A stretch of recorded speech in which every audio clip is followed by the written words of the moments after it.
Welcome to the Monday installment of the Sports Cage. I'm your host, Teagan Witko, joined by Curtis Gammon, keeping us on the air.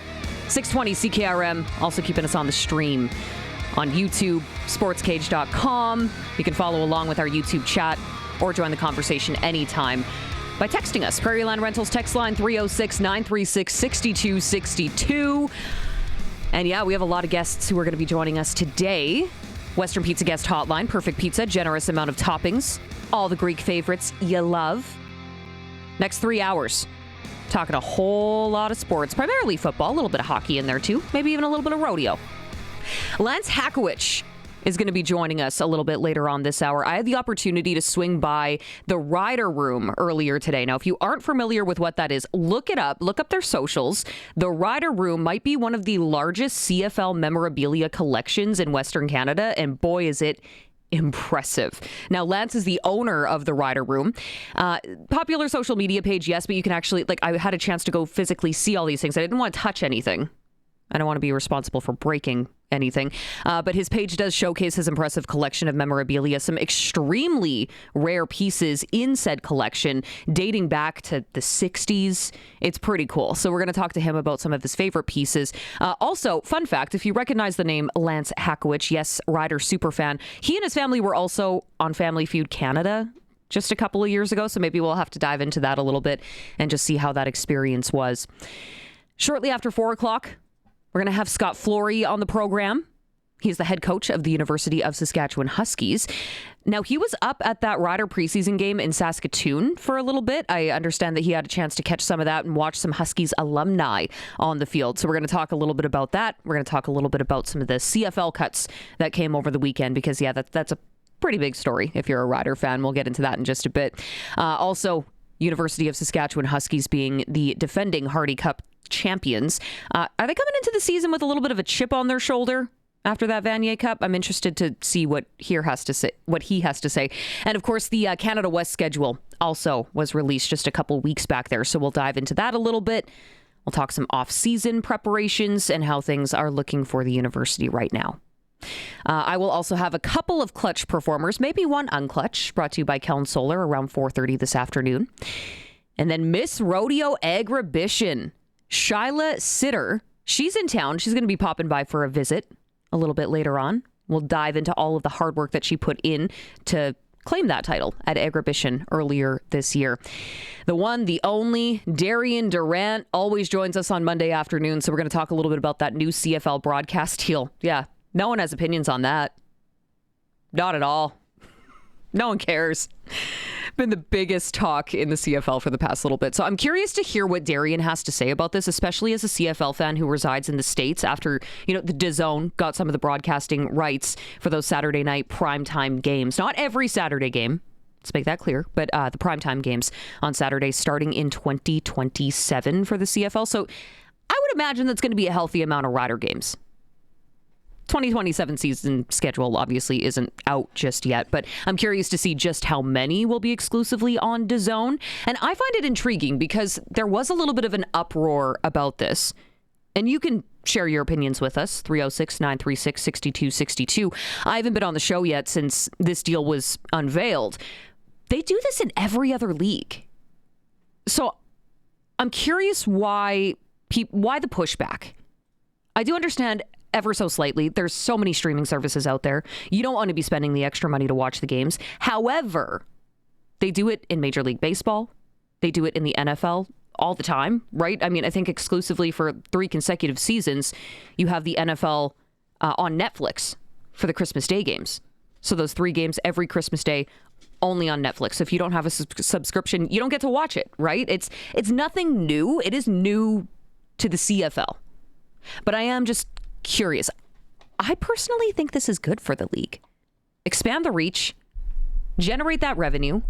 Multiple teams in the past couple of seasons did not turn a profit. So this new TV deal, which they're not being official about the numbers on. Approximately, a huge financial windfall for the league. And that's going to trickle down to the product and the players. So, Curtis, I know you turned on your camera here, and I'm curious to hear what you have to say. Well, we were kind of chatting a little bit about it last week too, where they're kind of aiming for like that younger demographic, which kind of falls literally where my age is. And I could tell you without a doubt that, I mean, the streaming is definitely where the younger audience is. I'm someone that never has owned cable and never will, because I just stream. Do you really need it? No, exactly. Like, I just stream anything that I want to watch.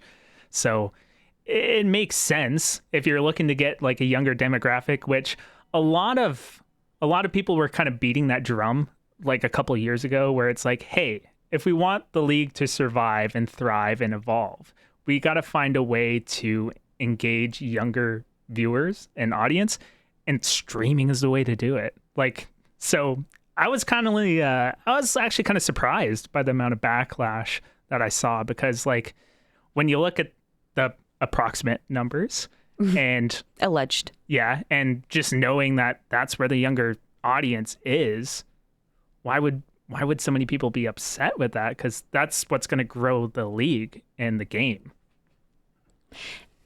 I think it's fear of change, possibly. 2027 is bringing in a lot of changes. Yeah. You know, I will say the one thing a lot of people are saying, it's like, hey, I don't want to spend $30 on like a subscription bundle. To be honest, I'm with you on that. Like, I don't really want to spend $30 on a subscription bundle either, but they haven't even announced what it's going to be yet. Like, they're only doing Saturday games. I imagine they're going to do some kind of value bundle. Justin Dunk of 3 Down Nation last week spoke with Deidre, VP of DAZN Canada, and he from explicitly asked, Sasky girl. Sasky's own. He explicitly asked that question. What is it going to look like if you only wanted to get a Saturday night CFL package? They haven't even got that far yet. Yeah. We still have a whole season of football to play. Yeah, I wouldn't necessarily raise the alarm when like you don't even know what they're going to charge yet. Like, maybe it's $5 a month or something. Like it could be very, very reasonable. Yeah. What if they did something that was like for 3 downs, it's $3? That could be a fun Your little marketing promo. brain is showing. Yeah, well, sometimes I have a good idea once in a while. But yeah, I wouldn't panic until you know what it costs. Like, if it's like pennies, like you skip getting like a Starbucks coffee a month and you can pay for it, and you don't know the quality of broadcast that they're doing yet, could be something, it could be really cool. Like, you might like it better than TSN's broadcasts. You don't know yet. You just got to wait. They still need to hire full production teams right across the country, right? Yeah. Because they won't be picking up content from other broadcasters. DAZN said they are bringing in their own crew, their own production team, their own voices. And, you know, I think that's only healthy for the league. I think the more coverage of the league and making it accessible to, let's say, American football fans who only ever watch the NFL or UFL. Well, now suddenly with their DAZN subscription package, suddenly there's this Riders Bombers game on. Oh, I saw some people talking about that. It looks intriguing. Labor Day Classic, what's that? Maybe I want to watch it. Yeah, it's the only way to get more eyeballs is to get on other services that people can see the product. And that's kind of been one of the big arguments too. It's like, we have a great game. It's entertaining. Like, anyone that likes the league knows it's high quality football. It's professional football. It's fun to watch. And the rivalries are so good. Yeah. So if you can get the eyeballs on it, there's definitely room for growth. It's not going to hurt. Yeah. It's not going to hurt to get more attention drawn to the league. And again, I understand 2027, you have the new playoff format where every team but one gets into the playoffs, which we don't need to dive down that rabbit hole right now and talk about my opinions on that. But there's also going to be, you know, the changing on the fields, the length of the fields, where the goalposts are going to be sitting. Like, yes, I understand it's shocking, especially to fans who have been following the CFL for an extended period of time. But to your point, Curtis, you want to bring in that younger demographic, because down the road, you don't want to be, and this sounds callous to say, but aging yourself out of an audience. Yeah, some of the rule changes and stuff, you kind of like, you read between the lines. It's like I think it's a weird way to kind of roll it out. But you do some of these changes so that maybe you can market it towards getting a broadcast deal. You're like, hey, maybe down the future we can have more teams. It's like, oh, you get this broadcasting deal, you get more money. With more money, you can go to these potential investors and be like, hey, you're not necessarily going to lose money if you invest in a CFL team. And if people are like, oh, this is a legit business opportunity, you're more likely to invest, you're more likely to expand, league gets bigger, players get paid more, teams become profitable. Everybody wins. Everybody wins. Everybody wins. But you kind of have to trust the process. Yeah, and I think that's where we're at right now. It's those growing pains, the fear of the unknown. I'm really curious to hear what Darian Durant's take is on this, though. Yeah, no doubt. So I'm looking forward to that. He's gonna give us his rundown of the changes. Also some preseason analysis, a little bit of that, but we're also going to look ahead, right? Let's stop looking in the rearview mirror. We're also going to look at some of the games this week that are coming up in the CFL. Granted, the Riders don't play this week, which is the weirdest schedule ever. So you have the first week of the preseason, only one game, and it's Riders Stamps. And then you get into the second preseason week, flurry of other games, but then you also have, a week off in the third preseason week and then a bye to start the season. So how do you stay fresh? That's what I'm curious about. And CFL Fantasy is upon us. I know I brought this up to Darian Durant a couple weeks back when Dave was in with me, and I asked him flat out, you want to be a part of a CFL SportsCage fantasy team? And he was like, yeah, absolutely. Sign me up. Let's go. And then I realized, oh boy, well, we're down a producer because Colson is on paternity leave. Colson said no matter what, he's in. He's in? Yeah. I like it. Okay.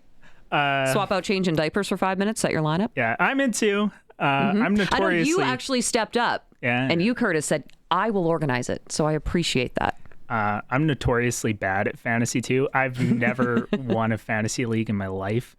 But when I feel like a fun thing about it will be is like, if we get a lot of, we get some of the guys that lived it, our contributors and stuff. It almost feels unfair.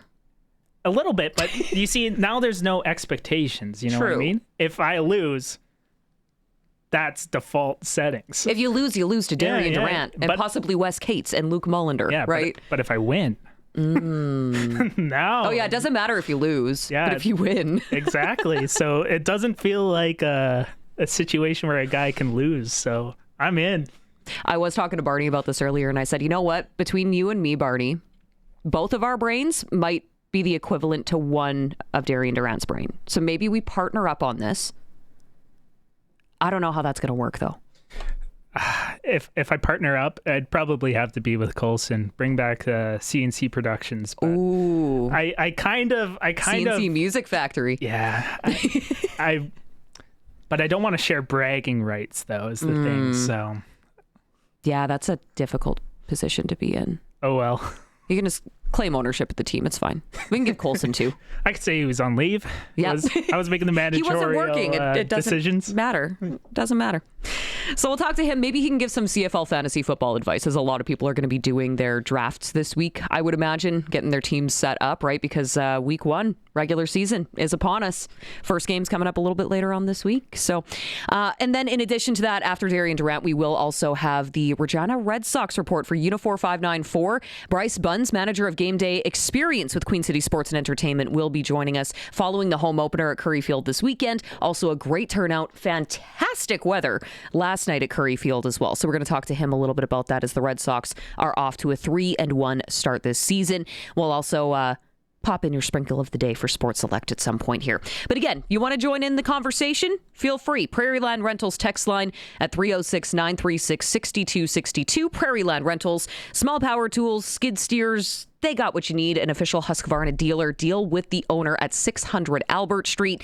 The Riders unveiling their Grey Cup championship rings. And yeah, we have a lot of football to look forward to this week. But I do need to take a quick break. We're going to be back on the other side, okay? Still plenty to get to. Monday edition of the Sports Cage brought to you by Smokem Diesel. If you're a fix-it-yourself type of person, Smokem Diesel can hook you up with injectors, injection pumps, turbos, and all diesel hard parts. Still to come, Lance Hackewich of the Rider Room joins us. It's the Sports Cage on the home of Rider Nation, 620 CKRM, and streaming at sportscage.com. Welcome back. Monday edition of the Sports Cage with Teagan and Curtis. Appreciate you coming along for the ride. So we were just talking a little bit about, obviously, this big broadcast deal for the CFL, and taking your opinions on the text line, on the video chat as well, if you're watching on YouTube. So what do you think? I mean, Obviously, this is a huge landmark deal for the league, and this is going to be exposing people to the product. It's going to be exposing Canadian football to a wider demographic of football fans in general. And yes, there are a lot of changes coming in 2027, and this is one of them. So Dean from Regina actually texted in Prairie Land Rentals text line at 306-936-6262 and said, I understand people's apprehensions about getting yet another streaming service, but I don't subscribe to NFL package because I'm not a big enough NFL fan. I will subscribe to DAZN because I want to see CFL games and I'm no spring chicken. I truly believe that people just have a hard time with change. From Dean in Regina. I tend to agree. I tend to agree with you, Dean. Trevor here, we were also talking a little bit about the CFL fantasy football that's coming in. Trevor messages, good day, guys. I'm not big on the rule changes, but if it gets new deals, then all good. I did fantasy draft last night. Site very lagging. To do 4 picks, 1 round, was over an hour. Could not pick guys in time, so auto-picked for a lot of selections. Nathan Rourke was picked by the first 2 guys. I hope they get glitches fixed. So that was Trevor in Regina reaching out to us. That is unfortunate. The CFL website leaves a lot to be desired. They've had their issues. I do hope that they can figure this out. But I mean, this is the week people are going to be doing their drafts. So if they haven't figured it out by now, I don't have a ton of confidence. And then really quick back here to what Jeffrey was saying on the YouTube chat when we were talking about this massive deal with DAZN and YouTube coming in and carrying some of these broadcasts for the CFL. Jeffrey, you said it well. Successful businessmen do not own businesses just to break even. And to my point a little bit earlier, there was only, a couple of teams in the past few CFL seasons that actually turned a profit. So I think it makes a lot of sense. And it's also going to be one of those wait and see situations. I think it's going to make a whole lot of sense for the league long term. Why not get the game in front of more eyeballs and generate more revenue? We are going to get to our next guest here in just a little bit. But first, I did want to quickly mention last night, a pretty special night for the Saskatchewan Roughriders as they unveiled and handed out the Grey Cup rings to the players, to the staff, to the front office. If you're watching the stream, AJ Ouellette actually posted a video of his. He's with Andrew Harris, running backs coach.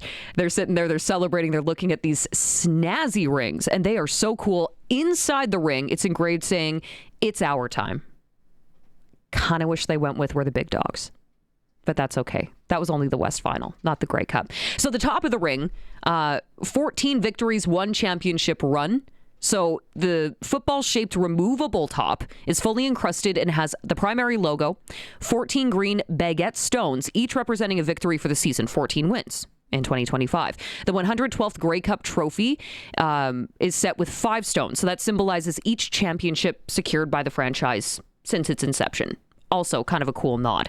And then the wrapping, it says United by Rider Nation. The outer edge is adorned with Grey Cup champion wordmark, seamlessly wrapped with the team name below. It just says Rider Nation, a tribute to the unwavering support of this fan base, which is second to none. On the shoulders, they have the name, the last name of the player, and then, of course, their number. Looks really, really slick. And then, yes, that removable feature that I was talking about earlier. So when they do open up the front of the ring, I'm not sure how it hinges on, but there's actually a piece of a football inside there, of a Grey Cup game ball, precision laser engraving, and tick marks with a wooden piece that hangs in the tunnel leading out to the field. Like, it's really cool. You can see the inside of Mosaic Stadium inside the ring. If you haven't looked at these photos yet, go to sportscage.com and take a peek at it for yourself. I think they did a sensational job. They're really cool. And obviously well-deserved. It is the Monday installment of the Sports Cage for Smoke'em Diesel, but I think now it is time to maybe head out on the Western Pizza guest hotline. And joining us now, pleased to be joined by Lance Hackewich, owner of the Rider Room, who runs a popular social media page showcasing your impressive collection of CFL and Rider memorabilia. First of all, thank you for taking the time to do this, Lance. Oh, it's great to be here. I had an opportunity to tour through your Rider Room a little bit earlier this morning with your wonderful wife. And the only thing I think you're missing is one of those Grey Cup replica rings. I agree. Aren't those awesome rings? They look sensational, Lance. But you have a lot of other Grey Cup memorabilia, don't you? Oh, absolutely. I've got like a whole room of it, as you've seen earlier. Yeah. So at what point At what point did you decide collecting rider memorabilia, it was going to turn into more than just a hobby and to now what is known as the rider room? When did that moment kind of hit you, Lance? Yeah. Me and my son were going to a lot of autograph things and stuff like that, and people would start giving us stuff. The time we started collecting, the riders weren't really the cool thing, oddly enough.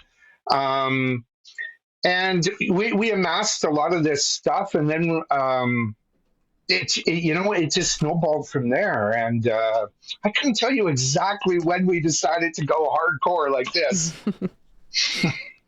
Was there one particular piece that you added to the collection, and then you were like, okay, this is getting serious? We were given a Grey Cup 66 ball, autograph ball, and then shortly after that, we had a ball that we got autographed ourselves of the 07 team. And then that was like, wow, we got a couple really cool things here, right? And just maybe that was a good starting point right there. So how much time would you say you invest in curating these items? Well, in the summertime, the items often get put in here. A lot of the curating happens in the wintertime, right? And it can take a lot of time, that's for sure. And as you see, we take pictures of a lot of this stuff and document it on our social media so we can share it with Rider Nation. I didn't even want to venture a guess as to how many pieces you have in your display room. Do you have a number? No, I have no idea. 0. But probably not enough. Not enough. Yeah, I agree. Not enough. Always on the search for other good rider stuff, for sure. So has there been any items in your adventures, any items that you think back and say, man, I wish I would have picked up that piece of memorabilia? Any missed opportunities? Yeah, for sure. There was this, again, it was early in our collecting, and this guy had this framed cards of all the riders that died in the plane crash in the 50s, right? And I should have bought that. That was one thing that escaped me that I kind of regret not buying. Yeah. So what is that holy grail piece that you're still looking for? Is there something out there that you're on the hunt for? You know what? All those kind of good things just pop up out of nowhere, and you just don't know what comes out of the woodwork, right? Like, I mean, recently I acquired Jack Abistan's jersey, and that wasn't even on the radar for me, right? It's number 53 down there. It's so new. It's still it hasn't found a real home yet. So, obviously some real holy grails would be like a Ronnie game-worn jersey, a George game-worn jersey. Those would be awesome to have, no doubt about it. We'll put together a wish list, but you do still have some really cool items. And I wanted to specifically ask you, Lance, because we were talking about it when we were over earlier today. The famous loaf of bread from 1951. How did you even come across that? And tell us the story about it. So the story of the bread, 1951, McGavin's made these mini loaves of bread to celebrate the fact that the riders were going to the Grey Cup in Toronto. And if you actually YouTube the 1951 Grey Cup, you will see in the Grey Cup parade, they're actually throwing these off the float. And one day a guy just messages me from Saskatoon and says, we were cleaning out my dad's place and I have this. Would you be interested in it? And I went, hell yeah. Right? And of course, it has become the most talked about piece in the room for sure. No doubt about it. I was flabbergasted that it wasn't moldy. What did they put in that bread? Yeah, right? Come on, it was the 50s. It had to be better for you back then. Oh, yeah, I'm sure. It was great. More wholesome. Yeah, it only takes about 50 years for it to digest. I get it. Okay. Yeah. So let's say, okay, I never want to put this in anyone's brain because I would hate for this to happen. But hypothetically, if there were to be a natural disaster or a fire or something, and you could only save one piece for your collection. Lance, what are you beelining it to in that room? Oh my gosh. I know you have a ton of helmets, you have a ton of jerseys. It's a hard question, I know. It's super. I'm going to go for that 66 Grey Cup autograph ball. Solid I think that's choice. going to be it. Yeah. That's a fair assessment. So that would be the most valuable item in your room, maybe not necessarily financially, but just personally. Yeah, I think so. Man, that is that's a super tough question. Yeah. As I see you looking around the room trying to decide if you want to change your answer. Right. We have that hat from the coach from 1951. That is another very super item. It's same year as the bread, right? Well, and I know there was even some memorabilia from cheerleaders from the past, the straw hats.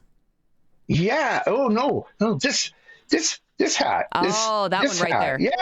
Yeah, that one. The straw hat you're thinking of was worn by the guys on the train that went to Vancouver for the Grey Cup in '66. Yeah. But the cheerleader hat is also pretty cool. Yeah. They got to bring those back.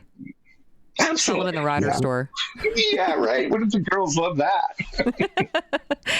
So is there one former rider that you find their memorabilia is always in higher demand than maybe others, or maybe even just harder to find?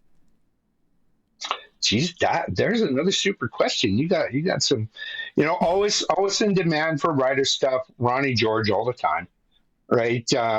George signed lots and lots of things, so there's lots of autographed George stuff out there. But yeah, autographed Ronnie stuff is harder to come by.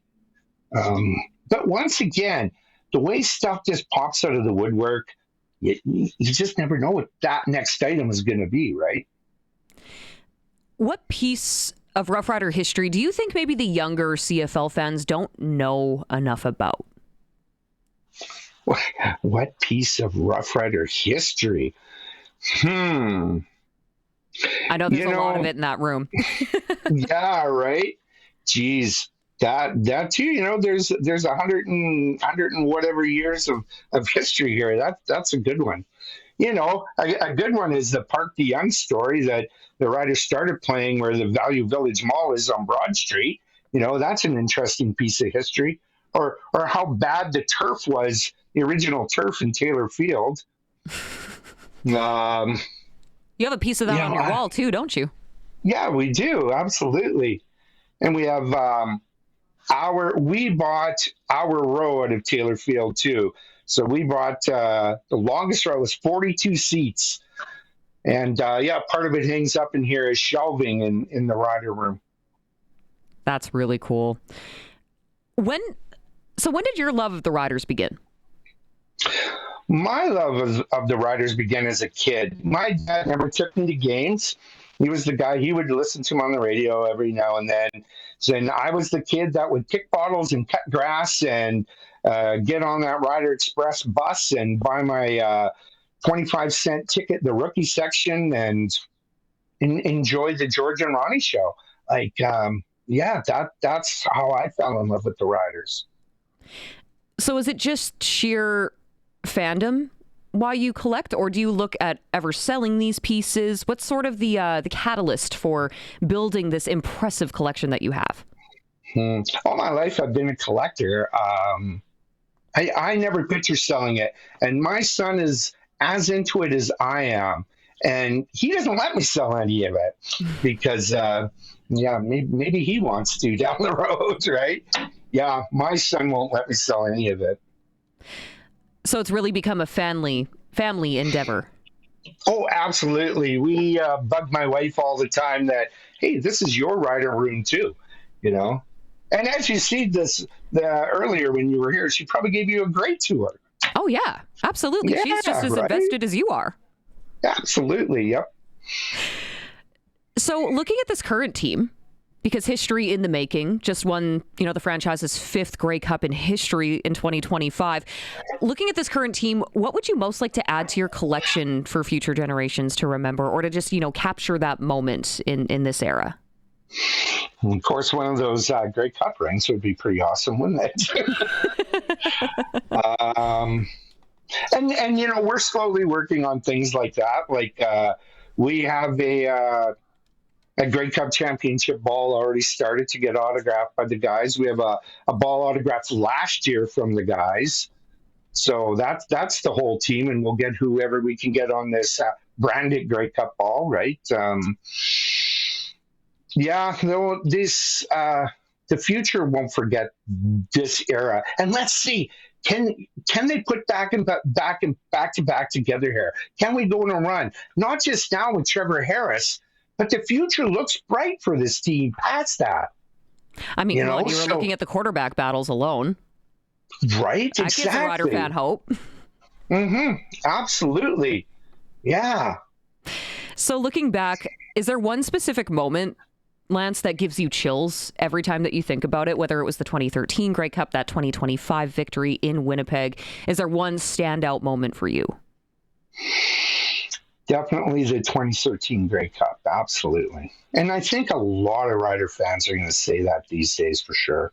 Were you at the game? Yeah. Yeah, absolutely. Yeah. Yeah, I can only imagine what Green Mile felt like after that win. Yeah, and we were down there. We were down there pretty quick. Yeah, great time. It was a great time. So, how are you feeling about the team heading into 2026? As I said, in 25 and in 24, depends on that old quarterback. Can we keep him healthy? And we got a great O-line, right? So that the opportunities are there. I think there's a lot of optimism in Rider Nation for sure. I'm sure you heard us talking about this right off the hop here, Lance, but as a dedicated Rider fan who has been following this team for a lot of years, what is your take on the new CFL TV broadcasting rights deal? Well, I like the fact that I don't have to worry about the finances of the league or the team, because all my life, that's was always a concern, right? Will there be a league next year? Will there be a team next year? So for that, it's awesome. As a fan that might have to shell out a few more dollars for the DAZN, not everybody's going to do that. That's for sure. But as someone, I told someone at work today, not long ago, I couldn't find the money for a data plan on my phone. Now everyone has a data plan on their phone. So we'll see. Absolutely. Okay. Very interesting take. I like that. Well, your collection has certainly grown. I know that your family is heavily invested, and keep on collecting those pieces, Lance. I love to see how much you have built it out. Even since I think the last time that you spoke with media about your Rider collection was the same year you were on Family Feud Canada with the rest of your crew, right? That's correct. Yep. You guys have a good experience there? Yeah. Oh, absolutely. Yeah, for sure. All right. Yeah, well, that's good. Well, Lance Hackewich of the Rider Room, thank you so much for doing this, man. I really appreciate your time. Awesome. Thanks, Teagan. It was great. It was fun. Yeah, no, awesome. Let me keep me posted on what else you happen to curate this season, okay? Okay, for sure. We'll touch base soon. Thanks, man. Yeah. Take care, Teagan. Bye-bye. You too. Lance Hackewich joining us on the Western Pizza guest hotline. Of course, perfect pizza. All of your Western Canadian favorites cooked to perfection. Hit them up. Order yourself some za tonight. It's cloudy. It's not the sunniest, warmest day, so you might as well treat yourself, right? It's a Monday. Also, I did want to mention the Saskatchewan Roughrider Foundation 50/50 is upon us, considering we do have the bye this week here in Regina. You can still get in. The deadline is coming up June 9th, I do believe. So Riders 5050 is where you can go for this. It's a summer Rocky Mountain family getaway for the early bird prize package that is up for grabs this week. So it's 3 nights at the Malcolm Hotel in Canmore. And yes, I did look it up. This thing looks pretty snazzy. You also get an ice field adventure and a ride on the Banff gondola. Now, if you don't feel like going to the Rocky Mountains for whatever reason, you can always take the cash, take the money and run. $3,600 cashola. Okay, plenty of exclusive getaways, experiences up for grabs all season long, whether it is a sports trip or a destination vacation. New early bird prizes to be won heading into every single Rider game. A variety of different ticket packages that you can buy as well if you want to go on with some friends, some buddies, some family members. Go all in, spend a little extra scratch, better odds at winning. Buy your tickets now online at riders5050.ca. All right, we are going to take a quick break. Still to come, we got your sports ticker. We're going to talk a little bit of hockey, maybe. We'll do that when we come back, okay? It's a Sports Cage on the home of Rider Nation, 620 CKRM, and streaming at sportscage.com. Yes, Monday edition of the Sports Cage brought to you by Smoke 'em Diesel. My name's Teagan Witko. I'm here with Curtis Gammon. He's keeping us on the air, 620 CKRM, as well as the stream at sportscage.com, X, Twitter, whatever you call it, YouTube as well. You can join in on the chat there if you'd like to join the conversation. Just had a conversation with Lance Hackewich of the Rider Room. Great conversation. Super impressive setup that he's got there. If you want to check it out, the Rider Room on social media. We were also talking a little bit about this newly announced streaming deal for the CFL that came out last week. I haven't been on the show since it was announced, so I'm still curious. I'm still kind of digesting all the information. Rose from Regina did say, I don't care how wonderful the streaming will supposedly be. There's only so much money on the money tree decision made. And that's absolutely valid, absolutely fair. I can see it from both sides. You know, I can also see why the league wants to do this. If you have a take, love to hear it. 306-936-6262 is the Prairie Land Rentals text line. So, yeah, Grey Cup championship rings distributed yesterday. Streaming deal announced last week. Now the Riders at least get a little bit of a breather before they head into their first regular season game, which is going to be taking place next week. Mosaic Stadium, June 13th, against the BC Lions. It's going to be a lot of fun. Last time they played at Mosaic Stadium, West Final against the BC Lions. And they're going to be having their championship banner unveiling. And they're going to be having those rings I mentioned in the locker room. Those are so sick. Those look so cool. I haven't seen one in person yet. Funny enough, first thing in the morning, Teagan, when I came to the office here, the very first person I saw across the street, Samuel Emelis. He was coming to do some stuff at the station here, and first thing I asked him was like, "Where's your ring? Where's your ring? Where's your ring, bro?" Didn't wear it. Maybe I had to get it sized or something. Who knows? But yeah, they're cool. They're flashy, all right. They're awesome, especially with that removable top where you see the inside of Mosaic Stadium. Yeah, and it's got the game ball from the Grey Cup, like the little. A little piece of it. A little piece of it. It's pretty cool. And all the gemstones, I believe there's 14 of them, one for every win. Yeah, it is really cool. Yeah, they're really, really nice. And then it's our time with the final score of the Grey Cup, 25-17.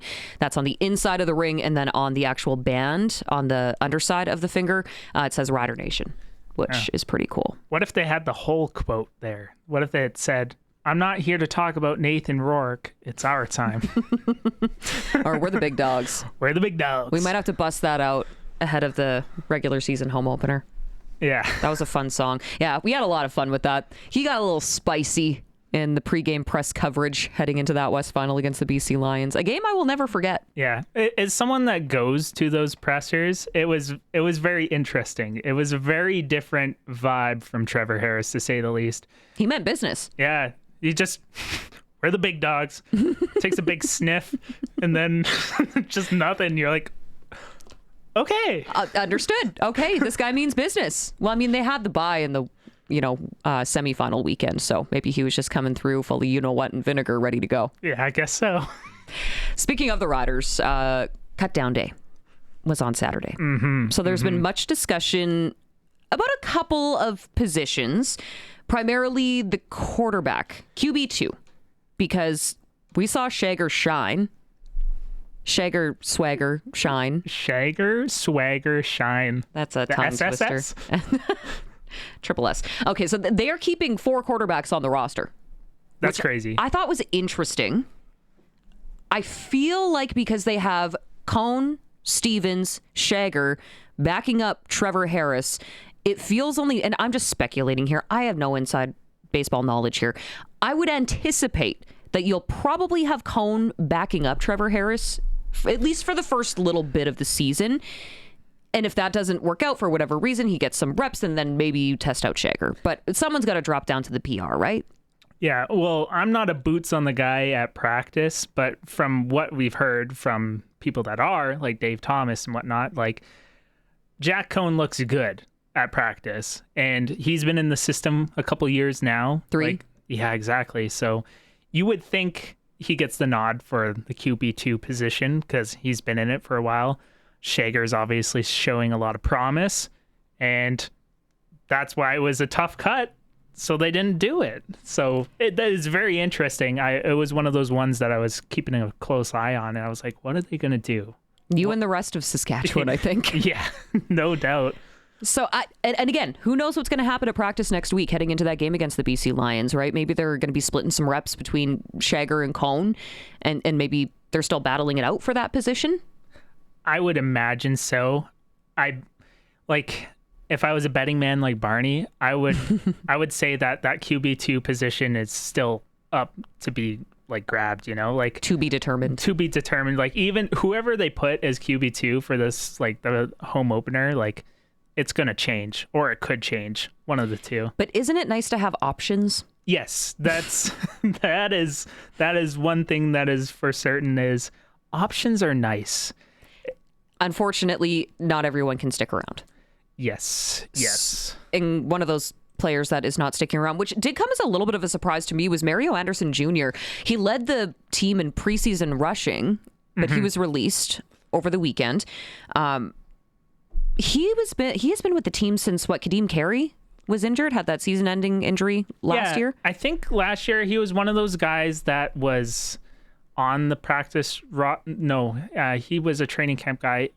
When Thomas Bertrand-Hudam went down with injury, he stepped up. Yeah, I can't recall if he was on the practice roster for training camp and stuff, and then was cut and then brought back, because he was brought back around kind of Labor Day, and I remember he ended up first game out there. He got 2 touchdowns on Labor Day, which was fun to see. He was celebrating pretty hard, but yeah, that was definitely a surprising one, because that's a guy that's already had some game time experience and reps. Yeah. Well, Conley sticks around, which also a very impressive player who spent some time in the NFL. So it'll be interesting to see how this all shakes out, right? Because obviously we know undisputed starter is going to be AJ Ouellette. Yes. And then behind him, Thomas Bertrand-Hudam. And now it looks like Conley will be the player after him on the depth chart. So again, it's still so early in the season. They haven't even taken a snap of regular season football yet. But we know Mario Anderson Jr. out. We also know that the Riders moved on from veteran defensive back Benny Sapp III, which he had some pretty good flashes in preseason, so I'm a bit surprised to hear that over the weekend. But I think another one that caught people by surprise, Jonathan Kim.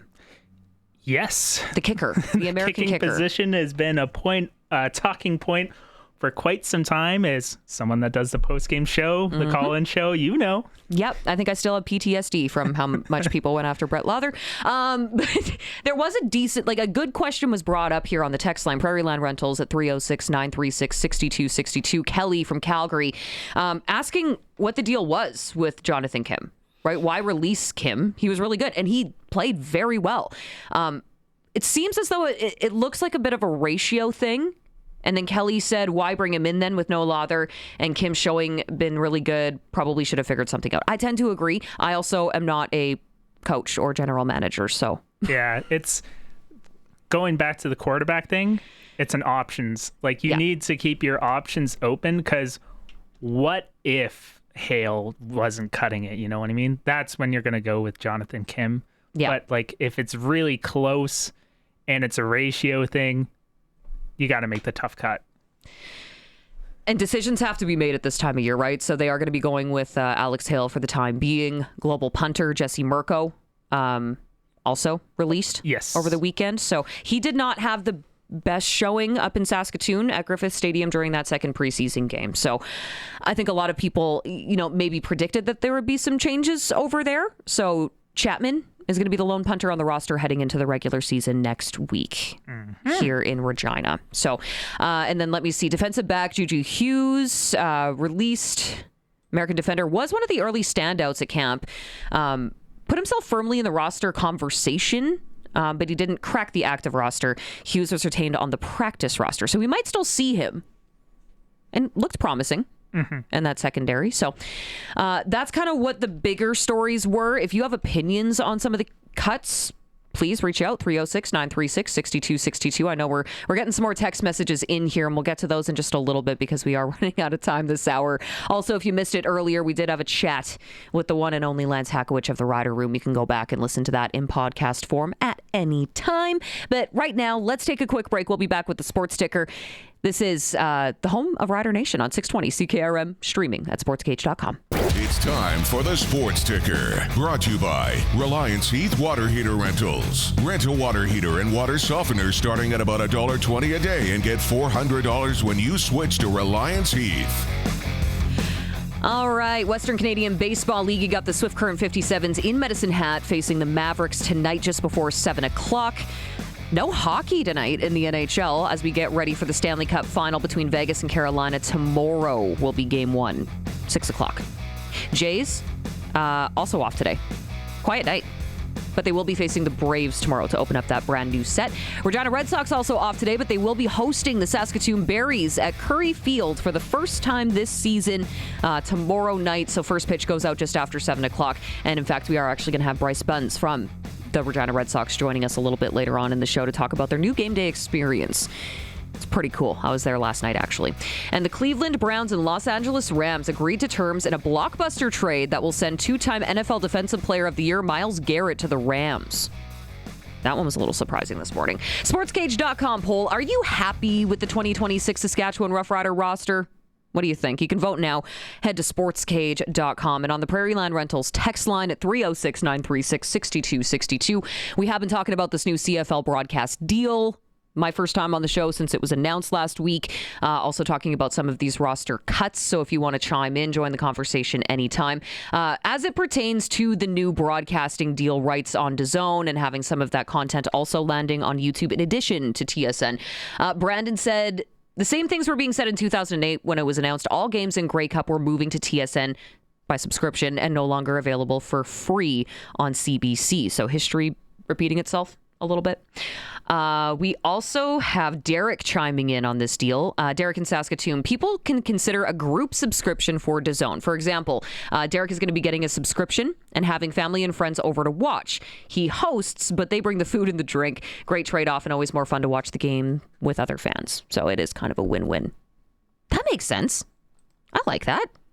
Another texter here, again, Prairie Land Rentals text line. We were talking about the fact that Jonathan Kim was released by the Saskatchewan Roughriders on cut down day over the weekend. Kim was the better kicker, but they had to drop an American. They needed to keep the global. Yeah, that's essentially what it is.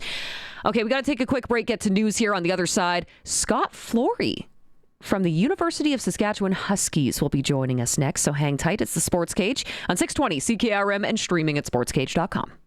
Appreciate you taking the time on this Monday for Smoke 'em Diesel. I'm Teagan Witko here with Curtis Gammon, taking you through all the stories of the weekend. Lots of football talk still to come. I mean, we'll have Clutch Performer with Kellen Solar. Quite a few options to go through there, so we'll have that coming up for you.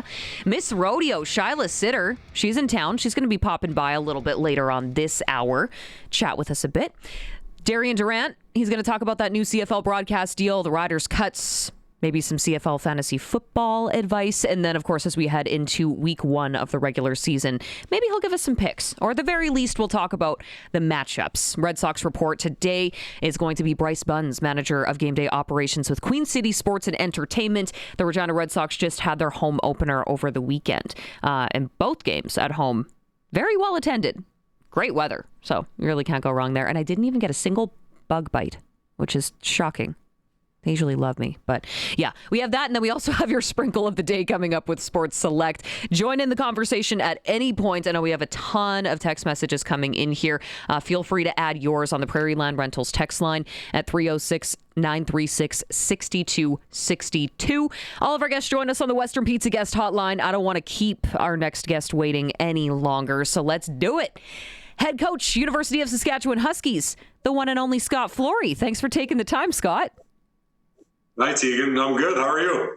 I'm good. I think the last time we spoke might have been post-game after the Grey Cup victory, so it's been a minute. Yeah, it's been a while for sure. So, well, you've been busy. I know that much during the off-season. You also made it up to the Rider preseason game in Saskatoon at Griffiths, right? What'd you think? Yeah, that was awesome. We love having them up here. We love the relationship, obviously, with those guys, from Craig Reynolds to Jo to Corey. It's just been awesome.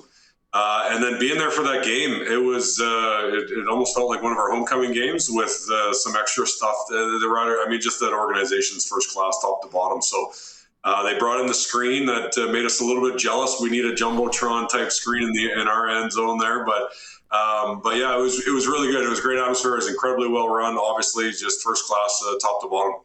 Yeah, we got to get you a new score clock, because at one point I was on the field with Wes Cates trying to do the halftime report, and I could not read the time.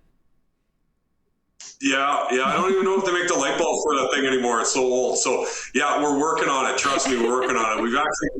We've got construction going on right now. I'm not even in my normal office. We got kicked out of our building because we got some construction going on in our football facility. So getting an expansion and stuff there. So good things are happening up here at Griffiths. Yeah, that's positive news. Absolutely.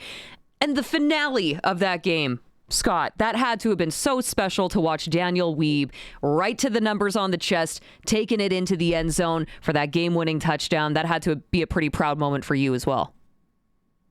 100%. I mean, I remember recruiting that kid. He's out of, Rosetown he kind of grew up in, but from Herschel, small town kid that made his way into the city, that just relentless work ethic, desire, just everything about that kid is phenomenal. Notepad, pen and paper every day, taking notes, just wants to get better. It felt like it was kind of set up there. They had the big play, and then to finish off with Daniel is I'm so happy and so proud of that kid. Just an awesome young man.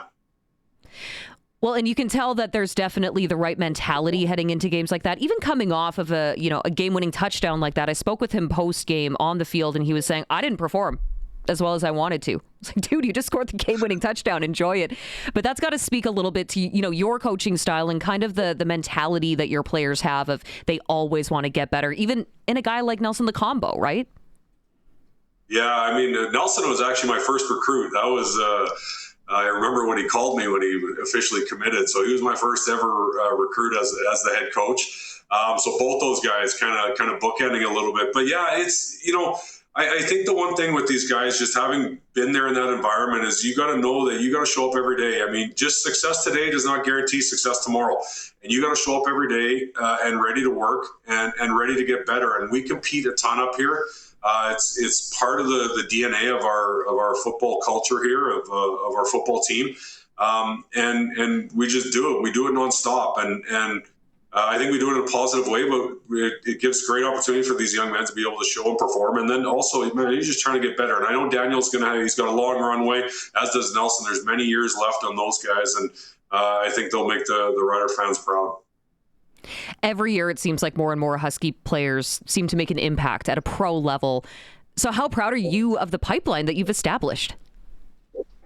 Yeah, it's interesting is that, like, our purpose is to win here, right? Like, it's to win football games and to represent our program and all that kind of stuff. But any guy that has an opportunity to go beyond, we want to do our best to help them go beyond. We're not in it for stats or for drafts and this and that. Like, so any of our guys that get drafted or get the opportunity, they've earned it. They deserve it. We had two young men this year get drafted. One guy's coming back. The other one, Regina guy in Parks, looks like he made the team out there in Ottawa and stuff. So we want nothing but success for these guys. Be it here, be it at the next level, be it after football as well, because football will end. So, just trying to combine all that, being able to do it all and give these guys the opportunity that are good enough to have that opportunity to be able to play at the next level.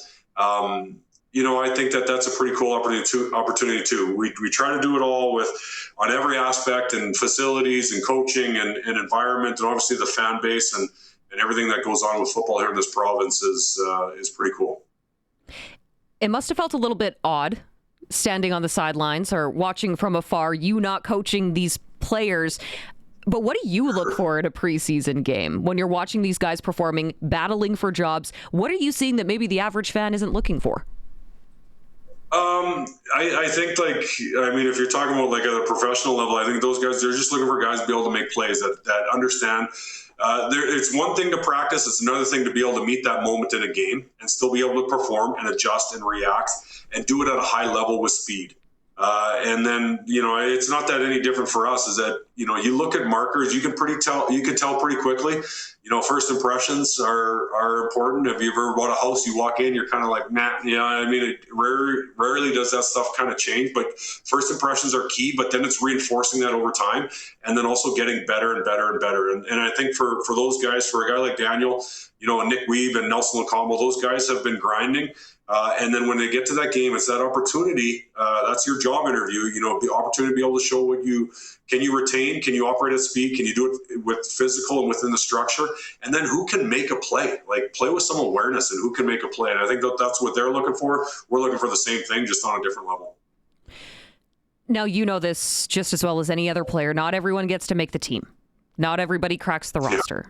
So how valuable is it for young players to experience a CFL camp, even if they don't make it on that depth chart? Professional football is, I was very fortunate for a long time to be a part of it. And that experience, I got to go, and then I came back to college, finished my degree, and then had a chance to go back and embark on a long career there. Just speaking about a guy like Daniel Weave, I also played with a former Hall of Famer in SJ Green in Montreal, who was on our practice squad for about 2.5 years. And then he got his opportunity, and obviously he's in the Hall of Fame. And SJ is one of the best receivers ever to play in the CFL. So, I'm not saying Daniel, I'm not comparing him to that, but I think the situation is there. You start in the practice squad, you grind, you learn, and then when you get your opportunity, you're ready and you're prepared for it. And I think that's what it is. But, even the guys that get to go and get to be a part of it, there's nothing really like it. I think there's always an adjustment going from high school to college, and then from college to pro. It is as much as it is the physical, it's the mental. I know they're installing a ton of plays every day, and you got to know what you're doing. And then you got some guy yelling at you, and then you got, There's always everything's filmed, everything you do, and being able to handle all of that and do it with and still be able to perform. It's not easy. I do need to ask you a little bit here about Seth Hundeby. From Saskatoon, President's Trophy winner in 2025, top defensive player of youth sports football, 4th-round pick for the Riders, but retiring from football. That's got to be a little bit bittersweet for you to see that. Yeah, it's, and it's at the end of the day, I want our athletes to be in the best position for whatever they want to do in life. And sometimes football continues and sometimes it doesn't. Sometimes it's by choice, sometimes it's by force. Seth's an engineer. He's a smart kid. He's got a bright future ahead of him. He chose that path, and I don't blame him for it. When I was coming out, I graduated with an engineering degree here from the U of S too. I wanted to play football, and that was my path. So I'm not going to, at any means, he's practically my neighbor in our area. His parents are phenomenal. The kid, I just want what's best for him, and that's his path. And I love him and support him. And that's just... that's what he's chosen. So, what I think or care, I just want what's best for him. It's irrelevant, my opinion. I just want what's best for him. And if that's his best path, I'm all in on it. Yeah, I think he's going to do just fine. Yeah, he'll be fine. Yeah. So we are, 95 days away from the start of your season, defending Hardy Cup champs. Yeah, I think Calgary is going to be the first game for the University of Saskatchewan Huskies. So does last year's run to the Vanier Cup, does that give you extra motivation after coming up short in the national final? It's so different. We turn over so much of our football team. To me, we've played in 3 of the last 5 Vanier Cups, and we haven't won any of them yet. And that's what we're striving for every year. We're going to line up this year. I know we're going to have a good football team, and I know we're going to be trying to play in the last possible game that we can play. It's hard to win. I lived that in the CFL for a long time. I live it here. It's hard to win. There's really good athletes, coaches, programs, all that kind of stuff. We try to separate ourselves in what we do, but man, we're trying to get to that end of the season. And the thing is with college football, sustainable winning, I think it's a little bit more predictable because we can recruit and things like that. But we're just trying to work our butts off, and we're really looking forward to the season. As it sits now, our quarterback is cleared. He's fully cleared to play. So with Anton Amadou coming off he had the cancer diagnosis there 3/4 of the way through the season. So again, just want what's best for this kid, and he's been cleared. He's been out practicing, and it gives you some hope for the fall. So we're excited. We're looking forward to it. It'll come. We got some time, right? 90 some days or whatever you said. So we're not going to race ahead. But man, when it's time to perform, we'll be ready to go. Really happy to hear that Anton is doing better. It's going to be great to see him suiting up in University of Saskatchewan green again next season. So the Canada West, the schedule has been released now. I mean, that's how I could do the math. I promise I'm a radio person, but yes, I can count. The annual showdown against the Rams. That one's circled on a lot of our calendars. Is it for you? Does that feel extra special? I know that you said like you want to win that last game of the season. You want to win the Vanier Cup, but after meeting in the Hardy Cup, is that going to be a little extra spicy when you two face each other? Well, it always, it's the rivalry games are really good. I mean, I'm a Regina guy, born and raised, so I went to Lebolda High. I'm a product of RMF football. So yeah, I mean, our guys know that game, when that game is, and their guys know when that game is. It's a one-off this year, so we don't get them twice in the schedule, and we're down in Regina for that. So, listen, it's going to be a lot of fun. That game is always, we got so much respect for them and the program, and you know what Mark's done there, especially of late. You know, we faced them in the last two Hardy Cups, so with Coach McConkey there. So we'll be ready to go. That'll be a physical game. There's no doubt about it. There's little love loss, I think, between the programs, but there's a tremendous level of respect, though, and compete, right? And that's really what it's about. I mean, they're a good football team. I think we're a pretty good football team. So I hope everybody comes out to watch that one. It'll be a good one. Oh, it's going to be fun. Also, 3 straight Friday night games on your schedule. Do you kind of like the way that this schedule is set up down the stretch? I love it. I love the Friday nights. The students come out. We got the dorms. We got 27 to 30,000 students here. We get a good chunk of them out to our games. And the players love the Friday night, get the lights going, all that stuff. It's a lot of fun. It's a great atmosphere up here at Griffiths, I tell you. If you've never been to a game, you got to come to one. Yeah, it is second to none. What a great facility. So what does the offseason look like for you, Scott? What have you been working on? I'm sure that you're keeping busy. Yeah, actually for us, we had a little shift. We did all our spring ball in May here, so it changed the rules. U Sports changed the rules last year where we could actually practice through till the end of May. So we actually just finished up yesterday. I'll take it. We're going to take advantage of every rule that they're given. We're going to practice as much as we can and try to get better. So, now we're going to slow down a little bit here in June and July and recruiting. There's some, the minor program stuff. We'll make sure we're never going to lose sight on that. You're only as good as your talent on the field. We don't actually do anything as coaches. We just stand there. We need the guys that can actually perform. And we got a great recruiting class coming in this year, and we'll get on that again. And then it's bigger, faster, stronger for our players all summer. That's their mode. We'll worry about all the other stuff, and they just got to be ready to go on Friday, August 14th when we open up training camp. I love that. Talking about your experience in the CFL, how do you translate that experience into coaching at the U Sports level? It's a really good question. I think that, as a player, I got to experience a whole bunch of styles and different people and personalities and locker rooms and kind of DNA makeup of what I feel like are winners and personalities that you can put into place. And, at the end of it, it's all about the people. I really do believe that. Like talent, I've seen wasted talent and I've seen under-talented guys or not enough talent, you'd think, somehow make it and excel. So I think that the one thing is I understand, I've been there, I've done that. It doesn't make us a better anything or a better coach or anything like that. But I think there's some experience there. And then I've learned so much as a head coach, just being here. I'll never forget that first bowl game. We went into Western in 2018. And I was like, whoa, these guys are different. And like, we had a little bit of awakening there. And then every time, you're just trying to get better. And we talked about that earlier, right, Teagan, just about that compete level and get better. I take a lot of that, there's a lot of scars in coaching, as it were, and as a player as well. I mean, I was fortunate to have some success as a player. You win 3 Grey Cups, yeah, but I lost 5 of them too. And you learn a lot coming out of those losses. And we've lost 3 Vanier Cups here, and we're going to be scratching and clawing to get back there. But you learn a lot coming out of those things. That's the only mentality you can have, right? You just got to try to do better next season. I love that. Okay, real quick, you can call an audible on this one if you'd like to. The new CFL broadcasting deal was announced last week. DAZN, YouTube, and TSN now all involved. From your perspective, having been around football for a very long time, Scott, having been in the CFL, what's your take on this? Have you really developed one yet? Honestly, we've been so busy, I haven't really thought about it. I do know this, though. Everybody loves free stuff. So, like, you give me a T-shirt or a pen. Everybody loves free stuff. And people don't really like change. So anytime that there's change, there's always...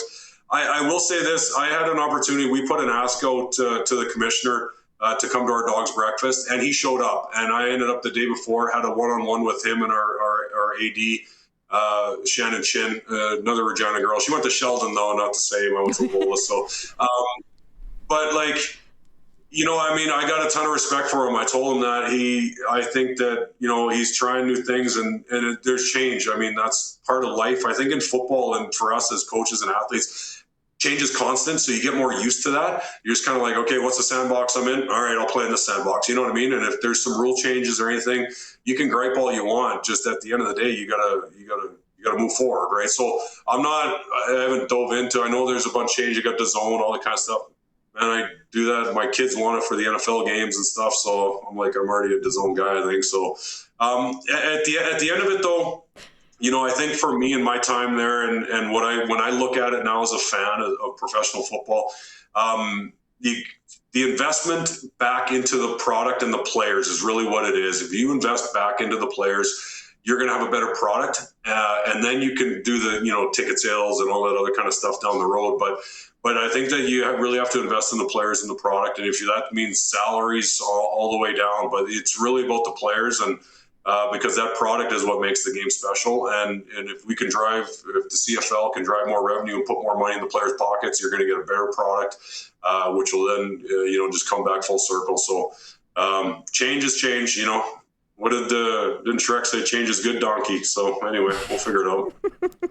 That is the quote of the day. Scott Flory quoting donkey. I love it. Yes. No, Scott, I do appreciate your time. I know that you have a little bit of a rest here before you guys get back at her in training camp. So best of luck, and we'll definitely have to catch up once the season gets underway. Awesome. Thanks so much for your time, Teagan. I appreciate it. Thank you very much. Scott Flory, University of Saskatchewan Huskies head coach. Always appreciate him taking the time. We have to take a quick time out, I do believe. Yeah, because we still have your clutch performer to come. Miss Rodeo is going to be joining us in a little bit here. Plus, we're going to catch up with Crofty. We have your sprinkle of the day. Darian Durant after 5. Bryce Bunz from the Regina Red Sox after 5 o'clock as well. Still plenty on the way, so hang tight, okay? We'll be right back. It's the Sports Cage, and it's on 620 CKRM and streaming at sportscage.com. The Sports Cage Clutch Performer for Keln Solar. Thinking about saving money by using solar power? Keln Solar is a local family company that can put solar panels on your home, business, or farm. KelnSolar.com. It's Teagan Witko, Curtis Gammon with you. Sports Cage Studio, corner of 12th and Rose for your Clutch Performer, brought to you by Keln Solar. Okay, so we're going to start off here with the PWHL's Montreal Victoire Walter Cup champions. Their celebrations included belting out Celine Dion, and it was pretty epic. More than 20,000 people showed up for the celebrations and the parade. Unforgettable. Also, Prince Albert's own Caitlin Wallaby, from Sports Rookie of the Year, with the University of Saskatchewan Huskies, to becoming the first Saskatchewan player to win a professional women's hockey league championship. That is pretty dang clutch. That's awesome. So there you go. To all the Montreal Victoire team, and of course all of their fans for cheering them on, and that really cool Celine Dion sing-along that they put on. So there's number one. We got another hockey one here that I'm going to stick with. World Men's Hockey, yes, Canada lost to Norway in the bronze medal game, but you got to shout out Alexander Barkov. Holy.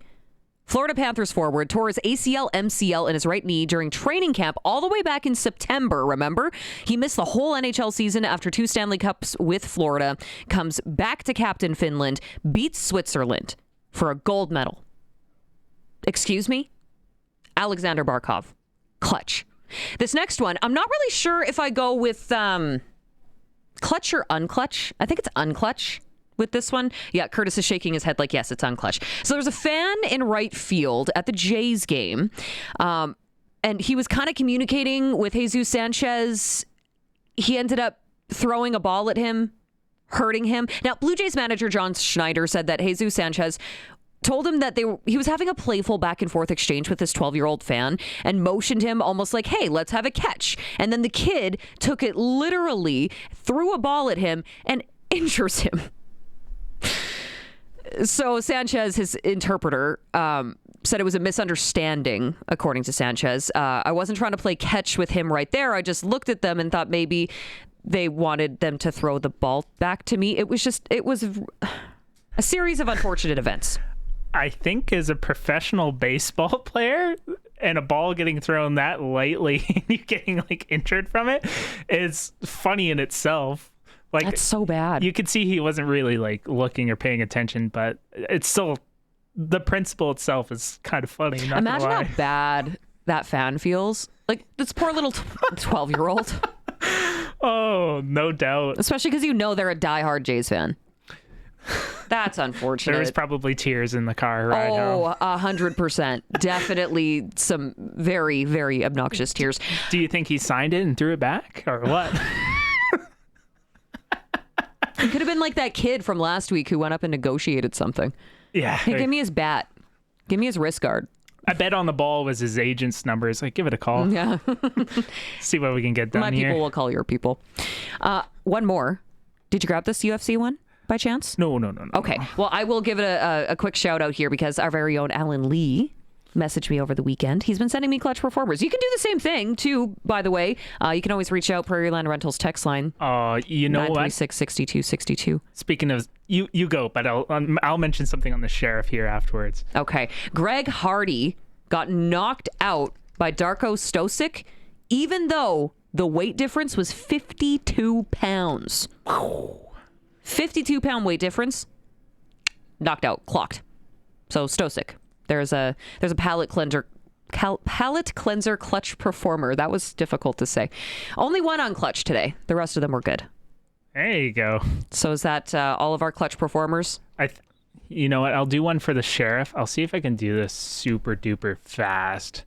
Okay, so the sheriff is Alan Lee, who I previously mentioned, having sent me that UFC clip. Alan, of course, part of our Rider broadcast team. He makes sure that we get on the air. Gets your calls on post-game as well. So if you call us up, it's probably Alan answering the phone. Yeah. So the other day, Brock Lesnar was in town. Oh, yeah. He was doing a meet and greet in town.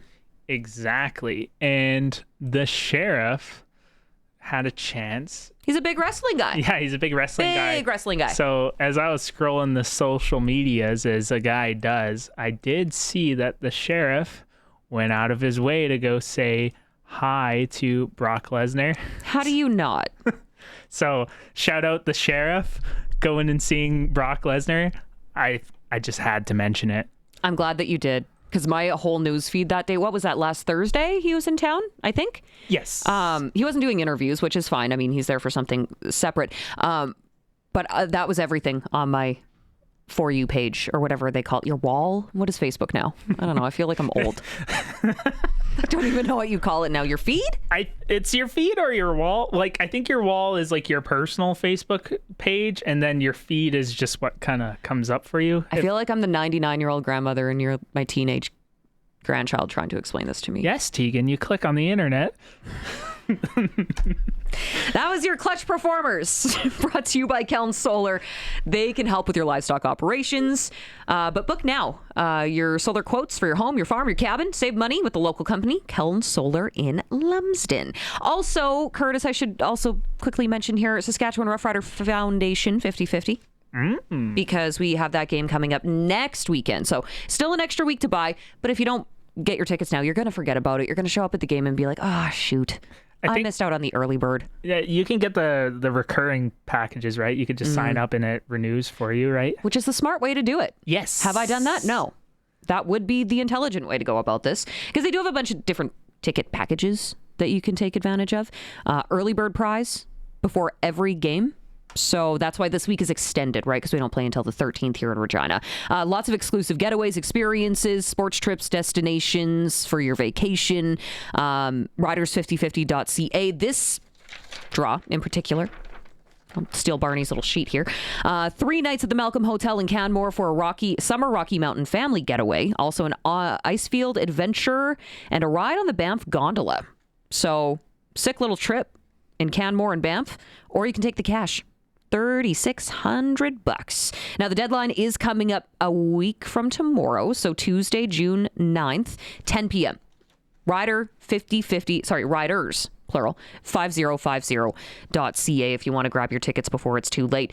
Also, shout out to all of our guests who have been joining us here on the Western Pizza Guest Hotline. Perfect pizza, generous amount of toppings, and all the Greek favorites you love. Still to come, we'll catch up with Crofty, Sprinkle of the Day, and Miss Rodeo will be joining us here in just a little bit. It's the Sports Cage, and it's on the home of local sports on 620 CKRM and streaming at sportscage.com. Monday edition of the Sports Cage brought to you by Smoke'em Diesel. If you're a fix-it-yourself type of person, Smoke'em Diesel, they can supply you with injectors, injection pumps, turbos, all your diesel hard parts. Not only that, genuine OEM replacement diesel parts. They don't sell junk. That's Smoke'em Diesel. Monday edition of the Sports Cage. And you can chime in, join the conversation at any point. Prairie Line Rentals text line is 306-936-6262. And of course, if you're watching the stream, you can always comment on there as well. But our next guest is in studio with us. It's my pleasure to introduce Miss Rodeo, Shylah Sitter. She is in town for a little visit. Now, if you're unfamiliar, Edam, Saskatchewan is where you hail. Correct. Okay, perfect. Barrel racing, pole bending, horses, and you have a donkey. I also have a donkey, discovered. Yes. And his name is Romeo? Yes. Okay, so where's Juliet at? I don't have a Juliet. That's my goal. Give it another 6-7 months and I can promise you I will have a Juliet. Okay. We can work with that. I understand that you're also quite busy in addition to your Miss Rodeo title over at Agribition, youth care counseling. Yeah. At Lakeland College. So tell me a little bit about that. Yeah, so I actually graduate on the 5th of June, so it's coming up very fast. Well, congratulations. Thank you. It's a 2-year program. I do eventually plan on transferring over to Grant MacEwan in Edmonton to go for my degree. You're still going to cheer for the Riders, though, right? Oh, absolutely, yes. So talking a little bit about your title as, Miss Rodeo Agribition, what initially got you into horses and rodeo in general? Oh, my friend actually was the one that got me into horses. She lived 2 miles down from me, and she had horses and loved it. And then I ended up with a horse that I fell in love with him, and he made it really quite easy to want to keep on the rodeo journey. He got you hooked. Yes, okay. That he did. I understand. So that's kind of how you found your way into the sport then? Yes, it is, yeah. Nice. What have you found to be the biggest challenge in your rodeo journey so far? Biggest challenge? I gotta let myself know that the littlest things are a good thing. You're still one step closer than you were before. I'm one to pick myself apart when it comes to the rodeo journey. So I mean, that's what athletes do. That is true. Never satisfied. No, we're never satisfied. So what does winning Miss Rodeo Agribition mean? What does it mean to you personally, and what does that all entail for you? Personally, it means a lot because as a little girl, I never thought I would be sitting on this chair right now doing what I'm doing, being an ambassador for a sport that I fell in love with at such a young age. So it means the absolute world to me. That's really cool. How has it been representing Agribition? Has it been a little overwhelming? It's been a little overwhelming, but I would not take it back. It's been awesome. The team is phenomenal. They make it very easy and fun. Easy on you for now. For now, yeah. Give it time. Yeah. Give it time. Yeah, we're still early on. So for viewers who are unfamiliar with rodeo, what skills would you say are required in things like barrel racing or pole bending? I'm a firm believer that a lot of it is mindset and practice. The more you practice, the better you'll get. And don't be afraid to reach out. The rodeo community is phenomenal. You ask them a question and I can guarantee you they will be more than happy to help you out. And if you set your mind to it, just follow through and you will get there. Do you practice every day? No, not as much as I should, no. I mean, you're a little busy doing things like this, right? Yeah. Is that kind of what it looks like for you now for the next couple of months, is going around and being that ambassador? Yeah, for sure, yeah. Any fun trips planned? I have quite a few actually coming up in June. My next one is Weyburn, which I leave for tomorrow. I have Lee Park. I have our volunteer night with CWA, Swift Current, Frontier Days, Indian Head Parade, and I also have, what's the other one? Pilot Butte. Yeah, so a busy June coming. So when do you sleep? When I can, usually on the road, but Someone else drives. Yeah. Understood. So when you are heading into events like Agribition, what does a typical training week look like for you? A lot of late nights. Yeah. And practice. I bet you 300 cue cards with a bunch of questions going into the competition and making sure I had all of my facts straight. There's a lot to memorize, that's for sure. Yes, that is true. So public speaking, engagements, attending events. Are there any other responsibilities of Miss Agribition Rodeo? Yeah, there's quite a few. It's lots of fun. Those are obviously a lot of them, yeah. And just being an ambassador, letting everyone know the Western way of life and how it all rolls and plays in. Okay, the Western way of life. Yeah. I like that. So what qualities do you think judges look for? Being you, the best you can be, and not trying to showcase someone that you're not. Just, you're going to get everywhere in life if you're just yourself. Okay, I like that. A little inspiration here. Yeah. Saskatchewan obviously has a strong agricultural identity. So how do rodeo and agriculture really complement each other, in your opinion? How they complement. If you go anywhere in Saskatchewan, we are quite flat and crops everywhere and cattle everywhere. It's the best place to be, in my opinion. Hey, I like that. Okay, so why do you feel Agribition is so important? It's really grown over the years, I'm sure, even since you started attending. Yeah, it's grown a lot, and I honestly think like a huge part of it is the community and having those ambassadors that are out there showing you what it is, and that it's more than just a sport, honestly. It's a family. It's a community. I like that. So what do you see in yourself being a woman in, what has historically been a male-dominant field? Yeah. What do you think, you sitting in this chair right now, rocking that Miss Rodeo Agribition sash, what does that mean for the generation to come? Don't give up. Like, I'm a firm believer, don't give up on yourself, and you can do what you want to achieve. Just push past whatever it is that's there. Keep pushing, and it might take you some time, but you'll get there. Okay, I like that. Okay, putting you on the spot. Favorite Saskatchewan rodeo? Oh gosh, Maple Leaf Circuit Finals Rodeo. I attended. Yeah, okay. I attended that one for the first time actually at Agribition, and it was amazing. Like it was like a family there. Like, everyone knew, it felt like everyone knew everyone. Like, you were from a small town, which is where I'm from, so I felt very welcomed. Competing in these rodeos, I think of athletes in professional sports, goaltenders talking to their posts or whatever. Do you have any superstitions before you hop on the horse? Not overly, no. When I get on my horse, I'll typically pat him and help calm his nerves, but it's mostly to calm my nerves. Just give him some love and tell him it's all right. 3 barrels, that's all we got. Let's go. And yeah. All right. I like that. Okay. Tomorrow you're in Weyburn, right? I am, yes. So once this is all said and done, you mentioned June is an incredibly busy month for you. July, August, I'm sure those are also going to fill up for you. What would you take away and think, okay, this was a successful year as Miss Rodeo Agribition? What benchmarks do you need to hit in order for this to feel like a success for you? Having someone not necessarily come up to me, but having them feel like, hey, I want to do this. I think I can do this. Or having a goal that they had set in mind and realizing it is possible. You might have some setbacks, but it is possible. Well, those are great words to leave off with, I think. Thanks. So, Shylah, thank you very much for coming in. We really appreciate the time. I understand that you already came through once today, so I appreciate you coming and hanging out with me and Curtis. Awesome. Thank you for having me. Shylah joining us at Miss Rodeo Agribition right here on the corner of 12th and Rose inside the SportsCage studio. We are going to take a quick break. We'll be back here in just a bit. Crofty, your sports ticker, all that and more still to come. It's a SportsCage, and it's on 620 CKRM and streaming at sportscage.com.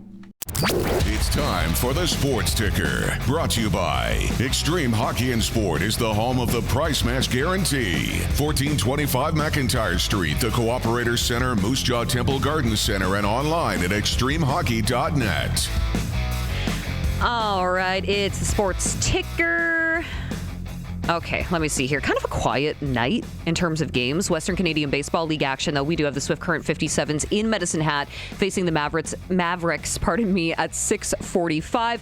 Tomorrow, the Stanley Cup Final gets underway. It's Vegas, Carolina, just after 6. And the Jays are also off tonight, face the Braves tomorrow. Also in the Western Canadian Baseball League, Regina Red Sox have an off day today and will be hosting the Saskatoon Berries at Curry Field tomorrow. Strong start to the season for the defending league champion Regina Red Sox, off to a 3-1 start. Also, little NFL action news here. The Cleveland Browns and Los Angeles Rams agreed to terms on a blockbuster trade that will send two-time NFL Defensive Player of the Year Myles Garrett to the Rams. So, sportscage.com poll. We also want to know about that. Give us your input. Are you happy with the 2026 Saskatchewan Roughrider roster? Join in the conversation as well. You can vote on the poll, by the way, at sportscage.com or text us on the Prairie Land Rentals text line at 306-936-6262. We're going to get to that sprinkle of the day in just a little bit here. Not quite yet, though. I think in the meantime, we'll get our pal Crofty on the line here shortly. By the way, Prairie Land Rentals text line, if you want to chime in, brought to you by Prairie Land Rentals. From small power tools to skid steers, they probably have what you need. Deal with the owner at 600 Albert Street. And yes, we will get to more of your text messages on the other side of 5 o'clock once we get a minute here. But Darian Durant is still to come. So tossing that out there, if there is something that you want to ask him about, more than welcome to text us your questions, chime in on the YouTube chat as well. Love to hear from you. I should also mention in the world of hockey, right here. So World Cup of Hockey over the weekend, Canada did lose to Norway in the bronze medal game. Finland, they ended the Swiss hopes with that 1-0 overtime win in the final 2028 World Cup of Hockey. Now that we look forward to that. Are we going to see a Russian team in there after the news last week? I think that's also going to be an interesting story to follow. Now, over in the Memorial Cup this past weekend, the Kitchener Rangers captured their first title in 23 years in the 2026 Memorial Cup. They beat the Everett Silvertips, the WHL representation, 6-2, the final in that game. And man, just the pure jubilation, the excitement from that Kitchener Rangers club, that was pretty cool to see. If you're watching the stream right now, Curtis is playing it for you right now. Even the coaches on the bench, they're just so and then you see the heartbreak from Everett. That part sucks. We'll just focus on the celebration from Kitchener. But yeah, wow, what a run. Very emotional celebrations over the weekend. Now, in the NHL, Stanley Cup final, Golden Knight Hurricanes. Man, it's going to be a heck of a matchup. Some of the hottest teams, obviously. I feel the need to go for Vegas in this series just because I want to cheer for the villain. Carolina Hurricanes entering the final with a 12-1 playoff record. Losing just once through 3 rounds. They swept Ottawa and Philadelphia. Then, obviously, we know what happened against Montreal in those 5 games. Gentlemen's sweep. And then you got Vegas on the other side here. Reached the final after sweeping the heavily favorited Colorado Avalanche, which if you were to tell me in, I don't know, even April, that we were going to see this final, the Knights and Canes, I would have called you crazy. But someone is winning some serious coin after making that prediction. It's going to be a fun run, I think. Carolina back in the final for the first time since 2006 as well. I know their fan base is so excited. On the other hand, people who are Canes fans, not so happy about Vegas being in the final for the, 3rd time in 9 seasons? Yeah, after winning in 2023. I don't know. I like the stack up of the styles between these two teams as well. Like Carolina is quite a disciplined team. Vegas is very physical. I think this one's going to go deep. I think this one's going to go deep too. I mean, I also kind of want to see Vegas win because I would love to see Marner get a bunch of accolades. Yeah. Mainly because I just can't. I will cheer for any team that isn't the Leafs. Something about Mitch Marner going on the playoff run that he has gone on the moment he leaves the Leafs. Incredible. And what a storyline. Even Carter Hart. I know there's a lot of controversy surrounding that name, but man, has he stepped up in this postseason. Yeah. I had an intrusive thought, though, just the way that Vegas runs business and whatnot. Like, Mitch Marner's he's gonna hoist the cup this year. Vegas will. Then win. They trade him. Trade him for like McDavid, after 2027. Oh man, McDavid in Vegas. Yeah, never happened. They won't even. Come on. They won't even let coaches talk to each other in that division. No. If there's a franchise that would trade one generational player for another and throw in a few extra things, it would be Vegas. You would need a lot, I think. You would need a lot, but could they do it? Maybe. I think if there's a team that's willing to toss a few people to the curb to build a team around them, it's probably Vegas. They just don't give a you-know-what. Oh, yeah. That's what I kind of love about this They treat team. their roster like an NBA team, that's for sure. It's fun to watch, though, and I love the controversy around all of it, and the fines, and I even brought it up with Dave last week. The fact that they bring in this head coach with 8 games to go in the season.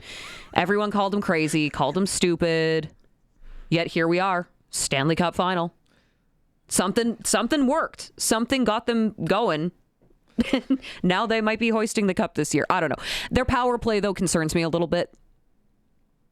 I mean, 24% success, I believe. And then Carolina, man, they're just really good on the penalty kill. So that's going to be interesting to follow, I think. And then just the goaltending between the two teams is going to be fun to watch. Should be a good Stanley Cup final regardless. I'm thinking 6 or 7 games. It's got to go a little. Well, it's definitely not going to be a sweep. We know that. And no one wants to see a sweep in the Stanley Cup final. What are you talking about? Could you imagine? What if Carolina just comes and just clean sweeps and the only game they dropped is one to the Habs? You know what? I would consider that a win for the Habs. I mean, you got to look for the positives somewhere. Yeah, exactly. I was watching that, what game was it? I think it was on Wednesday. It was Carolina-Montreal. And that game was not the most entertaining. So we're channel flippers, right? We'll flip back and forth between the hockey game and whatever else happens to be on TV. And Slapshot was actually what we were flipping back and forth between. And I forgot how many Sasky references were made in that film. Oh. Have you ever seen Slapshot? No, I haven't actually. Oh, I'm sorry, Curtis. I'm sorry, Curtis. You need to put that on your to-do list for this week. If you have not watched Slapshot by this time next week, I will be very disappointed in you. You know what's also on my to-do list, Teagan? I gotta call Crofty, so I'm gonna get him on the line here. Oh, yeah. Okay, I'll let you do that. But yeah, Slapshot. Probably one of the best hockey movies of all time. I forgot about all the Saskatchewan references in when they're on the bus, and the song is specifically stating, I think it was Saskatoon, or was it Saskatchewan? I think it was Saskatoon. And then during the fashion show, if I'm not mistaken, I think Moose Jaw gets a little shout out in that one from Moose Jaw, Saskatchewan. Completely butchering the name. But is there a better one? Is there a better hockey movie out there? Prairie Line Rentals text line 306-936-6262. Yeah, I don't know. I'm still looking forward to this Stanley Cup final. It better not be a sweep. And again, I mean, Carolina kind of made Montreal look pedestrian in that game, 5-6-1 loss. So I think it'll be interesting to see how they stack up against Vegas. But I'm getting the signal here. Without further ado, we should jump out on the Western Pizza guest hotline and catch up with our boy Crofty. Crofty, how are you?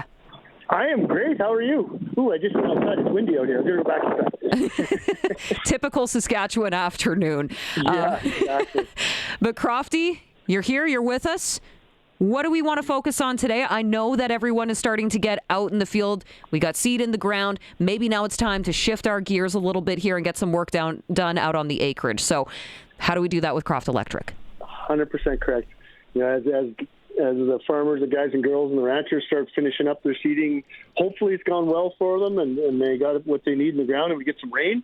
But then it'd be time to start thinking about those grain dryers or for that power in that yard or that shop that you've been working on that now you need your electrical or whatever it is, your cabin. Some people, that's another big thing, right? Everybody's starting to think about cabin. May Long was a few weeks ago, and now, summer's right here. Let's cross our fingers. It doesn't feel like summer out there today, but, it's right here. So you want to get those cabins, get everything ready. So best thing to do is, join our preferred customer club, and then you'll get priority booking and savings on material and labor, and we come out and help you out. Yeah, we're getting into that busy time of year, and you hit on it, Crofty. I mean, it's not just farms, acreages, it's also cabins, it's also residential, and it's commercial, right? So where do we go to get in touch with you?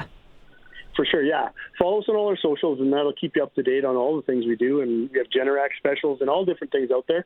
As well, check out our website, which shows you all the different things we do. That's www.croftelectric.com. But the best, quickest way, of course, is to give us a call at 306-586-1333. Do it the old-fashioned way. Do it right. Do it once. Crofty Electric. Well, thank you so much for doing this, Crofty. Now go hide from the wind some more. Yeah, sounds good. Have a great afternoon. Yes, you too. Dan Croft of Croft Electric joining us on the Western Pizza guest hotline. Make sure that you hit up Croft Electric for all your electrical needs this spring and summer. We got to take a break. Almost time for the news. On the other side, Darian Durant is going to be joining us. Bryce Bunz from the Regina Red Sox. He's still on deck. If you've missed any of our conversations up to this point today, you can always go back and watch in podcast form. Thanks to Freeze Tallman Lumber. So hang tight. We'll be back. It's a Sports Cage, and it's on the home of local sports. 620 CKRM and streaming at sportscage.com. Well, thank you for being here. I'm Teagan Witko. I'm with Curtis, corner of 12th and Rose in the Sports Cage studio. Join in the conversation at any point. Prairie Land Rentals text line is 306-936-6262. Chime in. Give us your thoughts, your input, controversial or otherwise. You can also join in the conversation on the YouTube chat as well, because we are streaming the show. YouTube, X, Twitter, sportscage.com. Chime in there as well. Monday edition of The Cage is brought to you by Smokem Diesel. For all your diesel parts and repair needs, contact Smokem Diesel. Direct shipping diesel parts to you. Now, if you missed out on any parts of the show today, you can always go back and listen in podcast form. So that means if you missed out on our chat with Scott Flory, University of Saskatchewan Huskies head coach, he was on just after 4 o'clock. We also had Lance Hackewich of the Rider Room. He joined us to talk about his incredible Saskatchewan Roughrider collection. And I think we might have to ask our next guest about that as well. Bryce Bunz is also going to be joining us from Queen City Sports and Entertainment. We're going to talk about the new look of Curry Field in this 2026 Red Sox season as they officially had their season get underway this past weekend. They had a pair of games at home.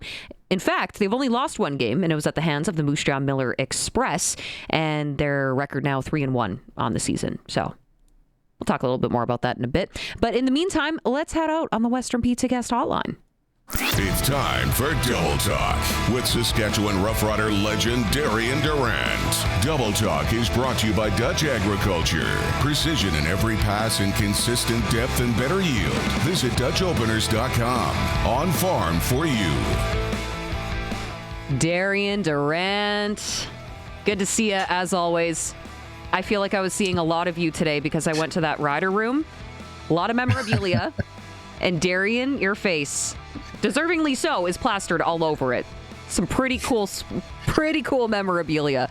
I don't know if Curtis is going to show it here on the stream or not. There you are. Hey. Wow. That takes you back. I don't even remember that. It does. That's a great picture. I don't even remember that one. So he has something that I can't even point out when that was. So that's amazing. That's a true fan. You know, Rider fans hang on to everything, though. Jerseys, ticket stubs, game-used footballs. Is there any other crazy Darian Durant memorabilia you've come across? Oh, wow. I think I have to start with the Darios. Just having my own cereal, just my face plastered across the province. It was just an unbelievable feeling for me. So, to go in grocery stores across the province and to have your own cereal, man, that was crazy. So I would have to say that not only is that the best accomplishment ever to have my face across a whole bunch of boxes of cereal, that's just a special moment for me. Yeah, who needs Wheaties when you have Darios? It's way better. Exactly. Get you going. If you could have one piece of Rider history sitting in your house, is there anything that comes to mind? The Grey Cup.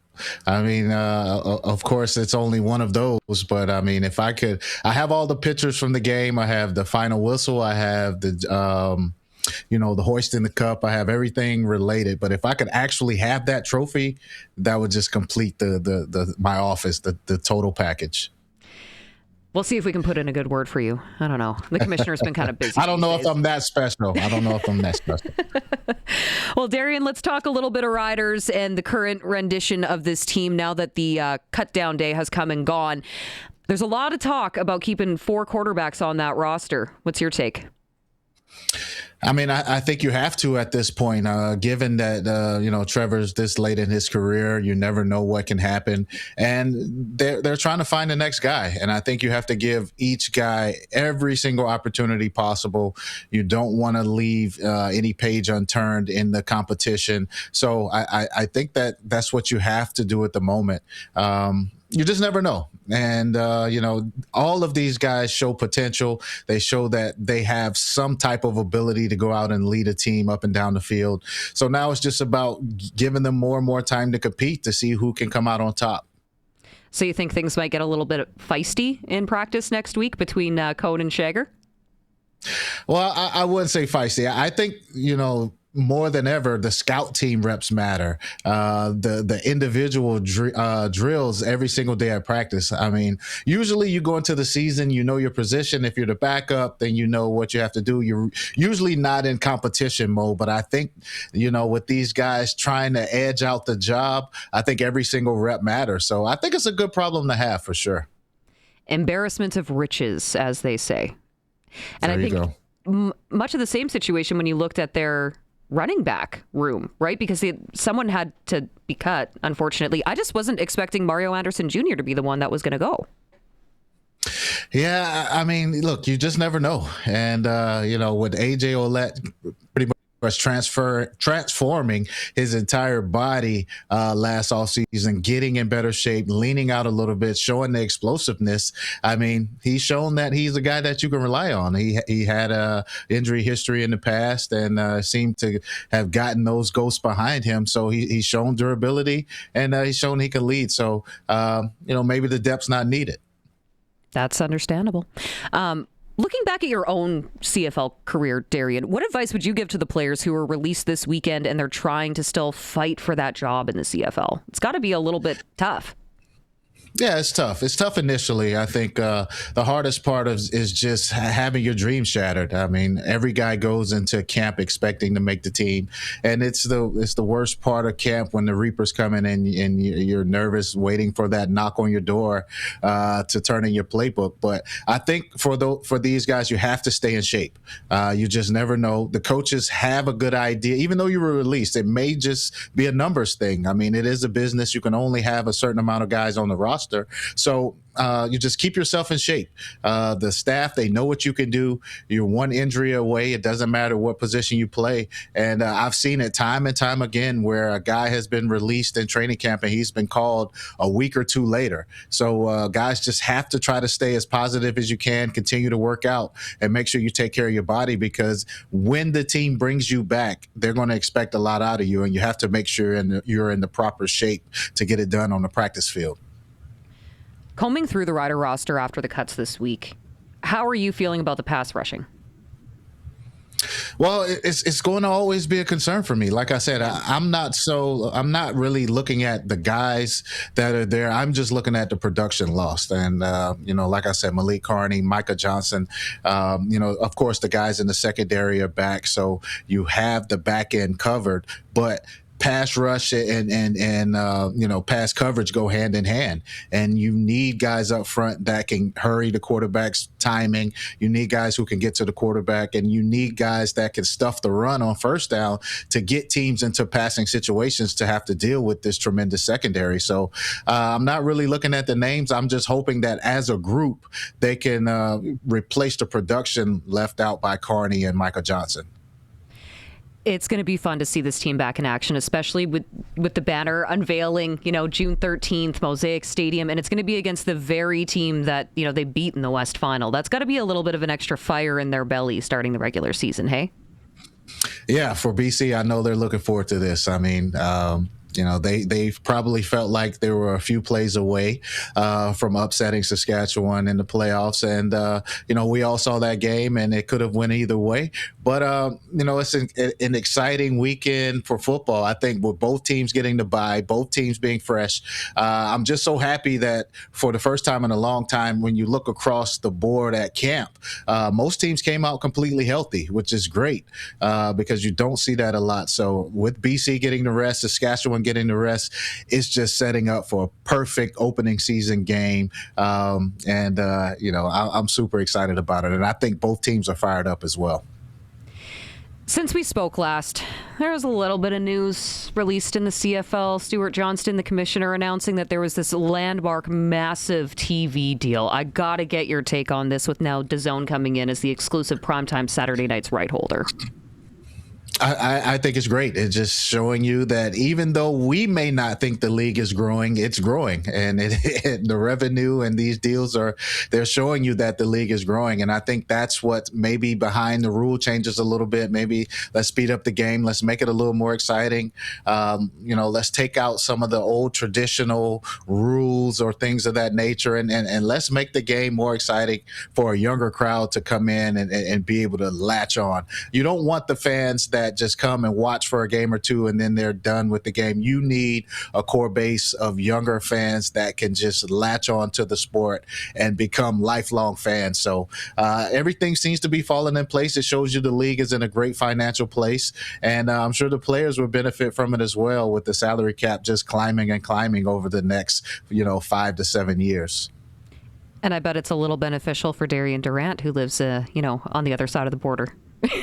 Absolutely. Makes it so much easier to tune in and watch games in high def and not have to stream it on your computer or just try to find a link or something like that. Those days are over. So I'm excited about that.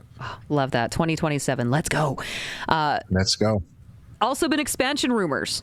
Possibly Halifax, possibly Quebec City. I'm sure this is nothing new to you. You've heard this throughout your entire career, I'm sure. But how realistic do you think that is for the CFL to get a 10th team?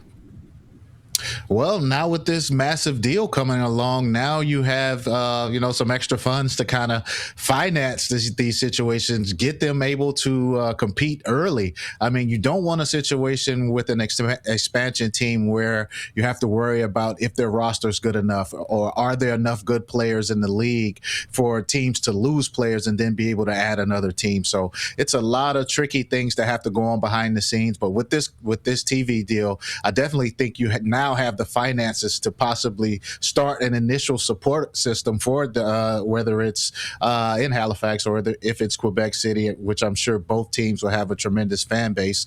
But you need that capital to be able to start off, and whether it's equipment, you have flights, you have staff you have to pay before the season even starts, and you have to have the salary cap for the players. So it's a long process to get going. Like you said, I've been hearing this since I came into the league, but I think with this new deal, you can now look at it more of a realistic possibility. It's always positive to hear that, expansion in the league. Plus, that means 2 teams would miss out on the playoffs as of 2027, not just one. Yeah. Less playoff checks. Yeah, exactly. Last night, Saskatchewan Roughriders got their Grey Cup ring. I don't know if Curtis has the visuals of it or not. I'm sure you've had a chance to look at them. Those are sick. They have a piece of the football on the removable top. Yeah. How does that compare to the 2013 ring? Blows it out the water. I mean, you just think about the setup of Mosaic Stadium, right? How it goes down in the ground. So now the cap comes off the ring, kind of with the stadium sitting inside of it. And I mean, just the green and I won't call it white, but just the diamonds and the green contrast on the face of the ring is just phenomenal. I mean, whatever the design committee, whoever they are, and whenever they got together to come up with this design, it was amazing. So it's definitely one of the better rings I've seen. You look at the NFL Super Bowl rings as well. This is right up there with some of the good ones. So good job to the design team of creating this. It's amazing. So you heard it direct from Darian Durant. Whoever designed them, give them a raise. There's money. Absolutely. There's money coming into the league. Well, you have to win another Grey Cup first, so a ring is coming. But then that gives them something to design. Yeah, Here, exactly. On their on the media presser on this guy. It said it was a collective vision of quarterback Trevor Harris, linebacker Jameer Thurman, and long snapper Jordan Hughes, and head coach Corey Mace and Jeremy O'Day. Yeah. So it was a community. Yeah. So think about that. Think about that group and all of the Grey Cup rings those guys have combined. So those minds, like putting this ring together, it's awesome. So great job, guys. How often do you wear your ring, Darian? Or is that sitting in a shadow box, very safe and sound in your house? Well, really, I don't wear it in the States at all. I only pull it out if I come to Canada, if I'm going to a game, a function, something like that, an appearance. That's it. So, it's only in Canada. Only in Canada is where I wear it. Okay, really quickly here before we get to this week's games in the CFL, I heard you and Curtis talking about this before we came to air here, but CFL fantasy football now a thing, thank goodness. Curtis stuck his hand up in the air and said, I'll organize it. Good, because I forgot. Okay, maybe just a little bit of advice without giving away too much, because we are going to do our own little fantasy league here. What advice would you give to the general CFL fan population when they're going into their drafts this week? Well, I think you have to go with Rourke if you're at the quarterback position for sure. I mean, he seems to have the green light from his coaching staff to throw at will. I think he'll attempt the most passes. He'll have the most passing yards. His connection with Hatcher is special. So when I look at, as far as putting points on the board, I look at that Nathan Rourke and Hatcher combination connection to see how that goes. And I'm going to stop right there, because just in case I'm in a league or two, I don't want people to kind of know what I'm thinking. And Curtis was kind of talking about there being a little friendly wager on the line. So let me keep some of my football knowledge to myself. Yeah, don't give away too much, I guess. Unless you want to text me and just give me all the tea. Let me know who I need to pick. I need some. Yeah, I'll help you out. Help you out. I got you. Okay, looking ahead to this week before we got to run here, Darian. We got Alouettes and Ticats, Bombers, Stampeders, Elks, Red Blacks. Which game sounds most intriguing to you? I'm looking at this Elks Red Blacks game, and I'm thinking, what a bold decision by Ryan Dinwiddie to start Jake Mayer this year. He's known for going off the wall a little bit and making decisions that are not too popular with the fans, but it's just something he sees. And, he has an eye for quarterbacks. And so for him to start Jake Mayer over Drew Brown, we'll see how that decision turns out. So I'm really looking at this game to see how much better Edmonton has gotten in this offseason, and to kind of see if it was the right decision for Dinwiddie to go with Jake Mayer. Well, and I feel like Jake Mayer is going to be coming in with something to prove. Coming out of Saskatchewan, having been the backup, he's gonna be fired up. Absolutely. I mean, yeah, the way it went down in Calgary, and then last year in Saskatchewan, just pretty much sitting behind Trevor. I'm sure he's eager to get back out there to starting position. So I think he'll do well. And like I said, Ryan Dinwiddie has a great eye for quarterbacks, and we'll see how that decision pans out.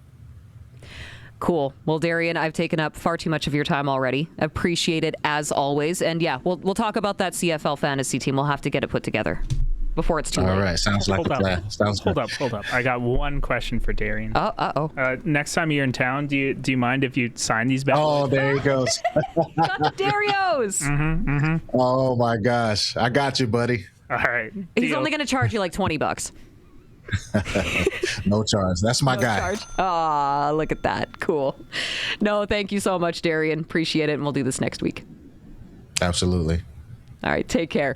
That is Darian Durant joining us on the Western Pizza guest hotline, as he does every Monday, and we appreciate his insight.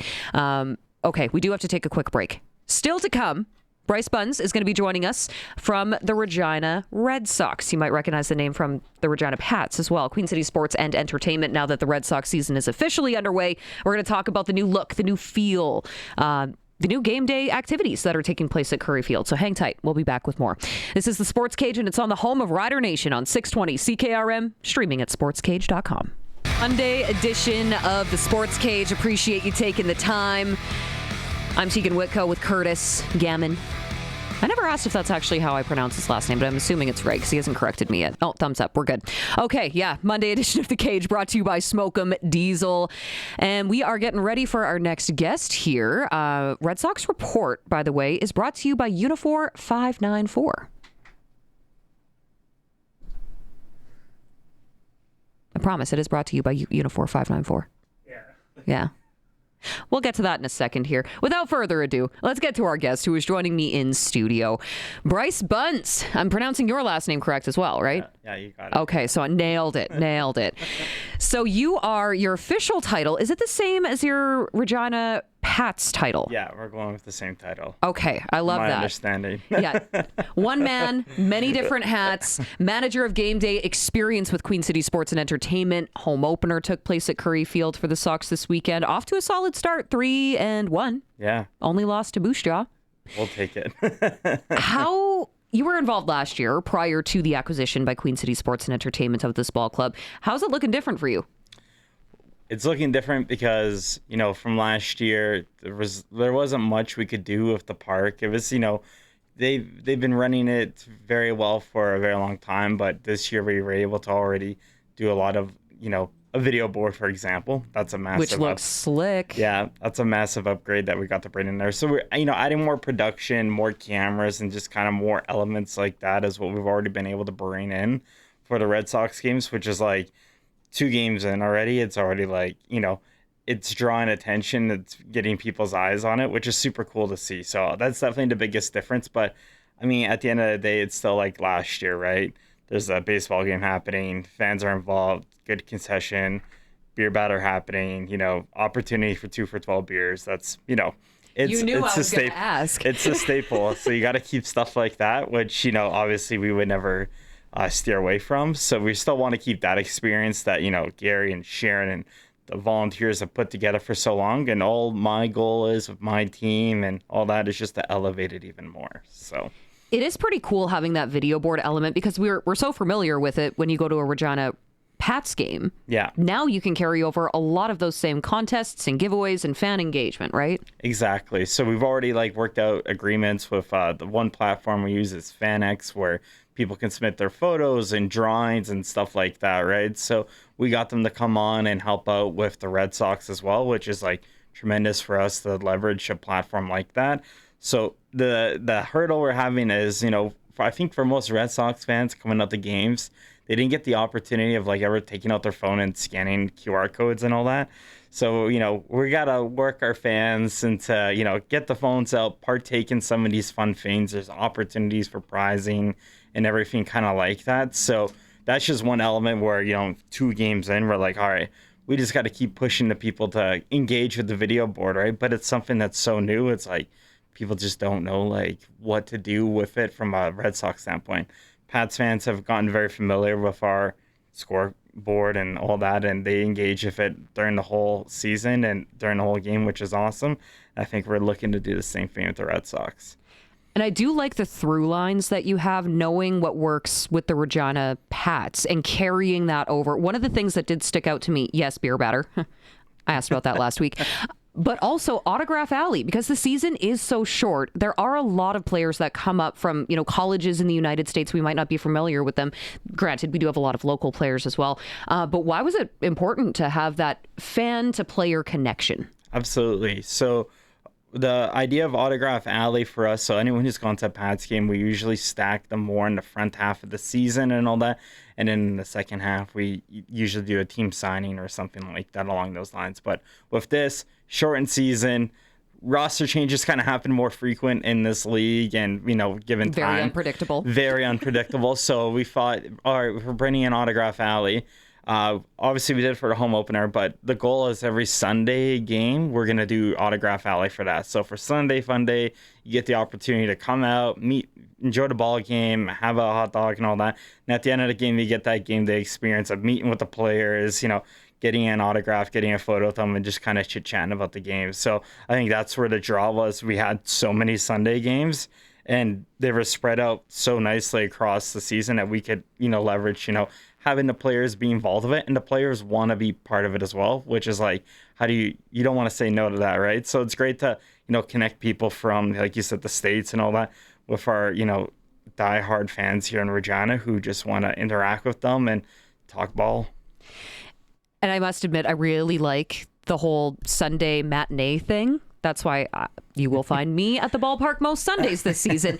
But it's a 2:00 start. It's great because you're done. You get the peak hours of sunlight. It's fantastic. And then you folks also bumped up the Saturday games, right? Yeah, we bumped them to 6 o'clock as well. So we were able to take a lot of stuff that we've been using in the Western Hockey League and the Pats and all that, where we realized that Saturdays, having them at 6 o'clock with the Pats worked really well in our favor and all that, especially with families and all that.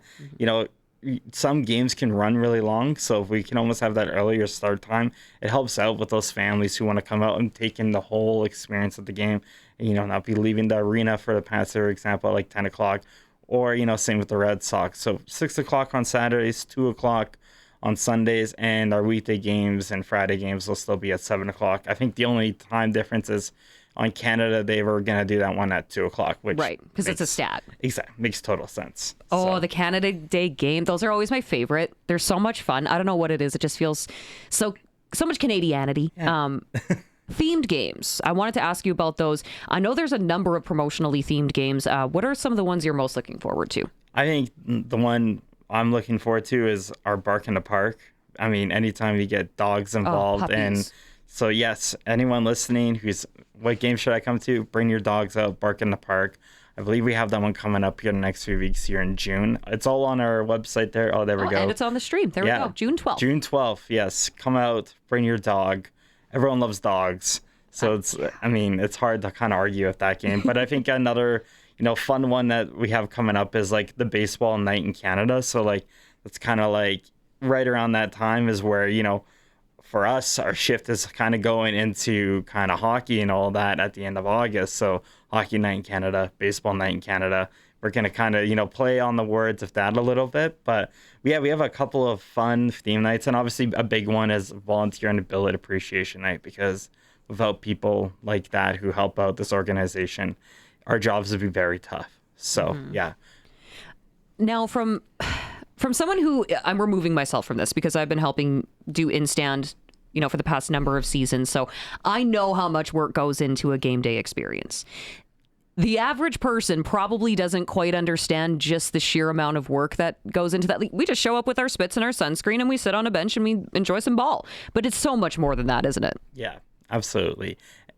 Especially now that we've added this level of production towards it, there's just more moving pieces with it and more people involved with it. But I mean, for anyone who's been part of it or worked alongside of it, it's fun for us, right? Like there's something with us where it's like it's longer hours and more chaotic, but it's fun giving the fans who come in and invest in with us and take in that experience and be part of it, right? Like we really enjoy that, right? So it's definitely more elements now, and it's definitely like more time factors into it, but it's the stuff that we want to get back and we want people to come out and have fun. Like, we can never control what the outcome of the score is. And that's something we even took away from the Pats. We can't dictate what happens on the ice, but we can always dictate how people feel when they leave the arena. If they had, good times, good Full food, belly. Exactly, all that good stuff. That's stuff that we can control and have fun with. So that just made me realize I didn't even take that close of a look at the concession last night to see what the new items are. Anything I would like? I think it's like your staples and all that. There's a couple, but we also have a food truck there, right by the Queen City Zone. I think was there last night. Exactly, they're there along with the Queen City cocktail caravan and all that. So there's a couple of new things there that are really like new staples that I think are going to attract more people to come out to the park and check it out and all that. And if you're not just a fan of a hot dog and all that, we have more options for you.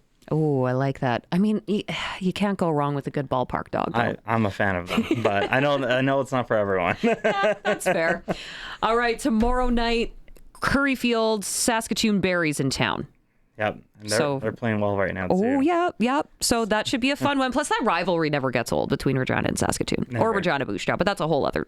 Yeah. We'll get into the Trans-Canada rivalry as we get deeper into this season, but thank you very much for coming in today, Bryce. I really appreciate it. Yeah, I appreciate it. Thanks for always having me. It's great chatting with you guys. And yeah, fans, come on out. Check out the new stuff at Curryfield. You're going to love it. Oh, it's a lot of fun. All right, Bryce Bunz, manager of Gameday Experiences with Queen City Sports and Entertainment, coming off of their home opening weekend. We are going to take a quick break. We'll come back. We got Sports Ticker. We also have your sprinkle of the day. I think we might have to do a little futures here, Curtis. look at this Stanley Cup final. We'll be back. It's a Sports Cage on the home of local sports on 620 CKRM and streaming at sportscage.com. It's time for the Sports Ticker, brought to you by Steelcraft Doors Regina, made in Western Canada for Western Canadians. Western Canadian Baseball League action. Swift Current 57s, pardon me, taking on Medicine Hat. The Mavericks, 6:45 tonight. Tomorrow is when we see the Stanley Cup final get underway between Vegas and Carolina. Jays, they are off tonight, but they open up a new set against the Braves tomorrow. Regina Red Sox also off tonight, but they will be, as you heard, hosting the Saskatoon Berries at Curry Field tomorrow. And the Cleveland Browns and Los Angeles Rams did come to terms on a blockbuster trade that sends two-time NFL Defensive Player of the Year Myles Garrett to the Rams. And our SportsCage.com poll, are you happy with the Saskatchewan Roughrider roster for 2026? This comes after Cut Down Day this past weekend. Let us know. That was your Sports Ticker, brought to you by Steelcraft Doors, made in Western Canada for Western Canada. And now we should take a look at your Sprinkle of the Day, brought to you by Sports Select. You can get in on more of the sports action. It's as easy as typing in sportselect.com. Easier to type than it is for me to say, apparently. Make your picks online. Generate your QR code, and then go to your local Lotto Spot retailer to lock in your bet. Every bet is 100% legal, chance of winning cash in hand. Sports Select, when you're ready to play, bet on the original, but you got to be 18 plus, and you got to do so responsibly. Okay, I'm looking at futures here with Curtis. Okay, here, so we got 2025 playoffs, NHL. Of course, Vegas is who I'm going to be taking on this one. I've been saying it all day. I got to put my money where my mouth is. Vegas, and how many? 6. 6. All right. So there's odds are 6 on that one. Hurricanes, obviously the favorite to win this one. Well, I jokingly said it, but I guess that's where I got to put my sprinkle is the Hurricanes clean sweep. Pays 10-1. Yeah, I mean, nice little sprinkle right there. If you toss a little sprinkle on there, you might do well for yourself, my friend. Possibly. Hopefully. Fingers crossed. Yeah. No, Vegas is winning this. I'm still lock it in. Vegas in 6. I like those odds. I'll take it. But you know what? I'm not going to do it right now. I'm going to go to my local Lotto Spot retailer, and I'm going to do the old-fashioned way because I feel like it's better. I have better luck if I fill out those little pieces of paper in person. But maybe that's just me. It is as easy as going to the website, sportselect.com. That is your Sprinkle of the Day. You can bet on day of games, futures like we just looked at. It's all on there. Stanley Cup, Super Bowl, NBA Final, NCAA soccer, NASCAR, you name it, it's on there. Okay, if you missed out on any of the conversations we had today, you are more than welcome to go back and listen in podcast form wherever you happen to find your podcasts, or of course on YouTube.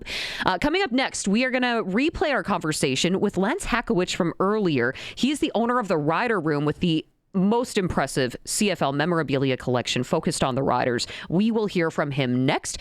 Thank you very much for coming along for the ride. To my guy, Curtis Gammon, appreciate you. Always in the driver's seat, keeping us steered. No, that's an empty chair that he just put on the stream. Okay. That is it for us tonight. Until next week, it's the Sports Cage on the home of local sports, 620 CKRM and streaming at sportscage.com.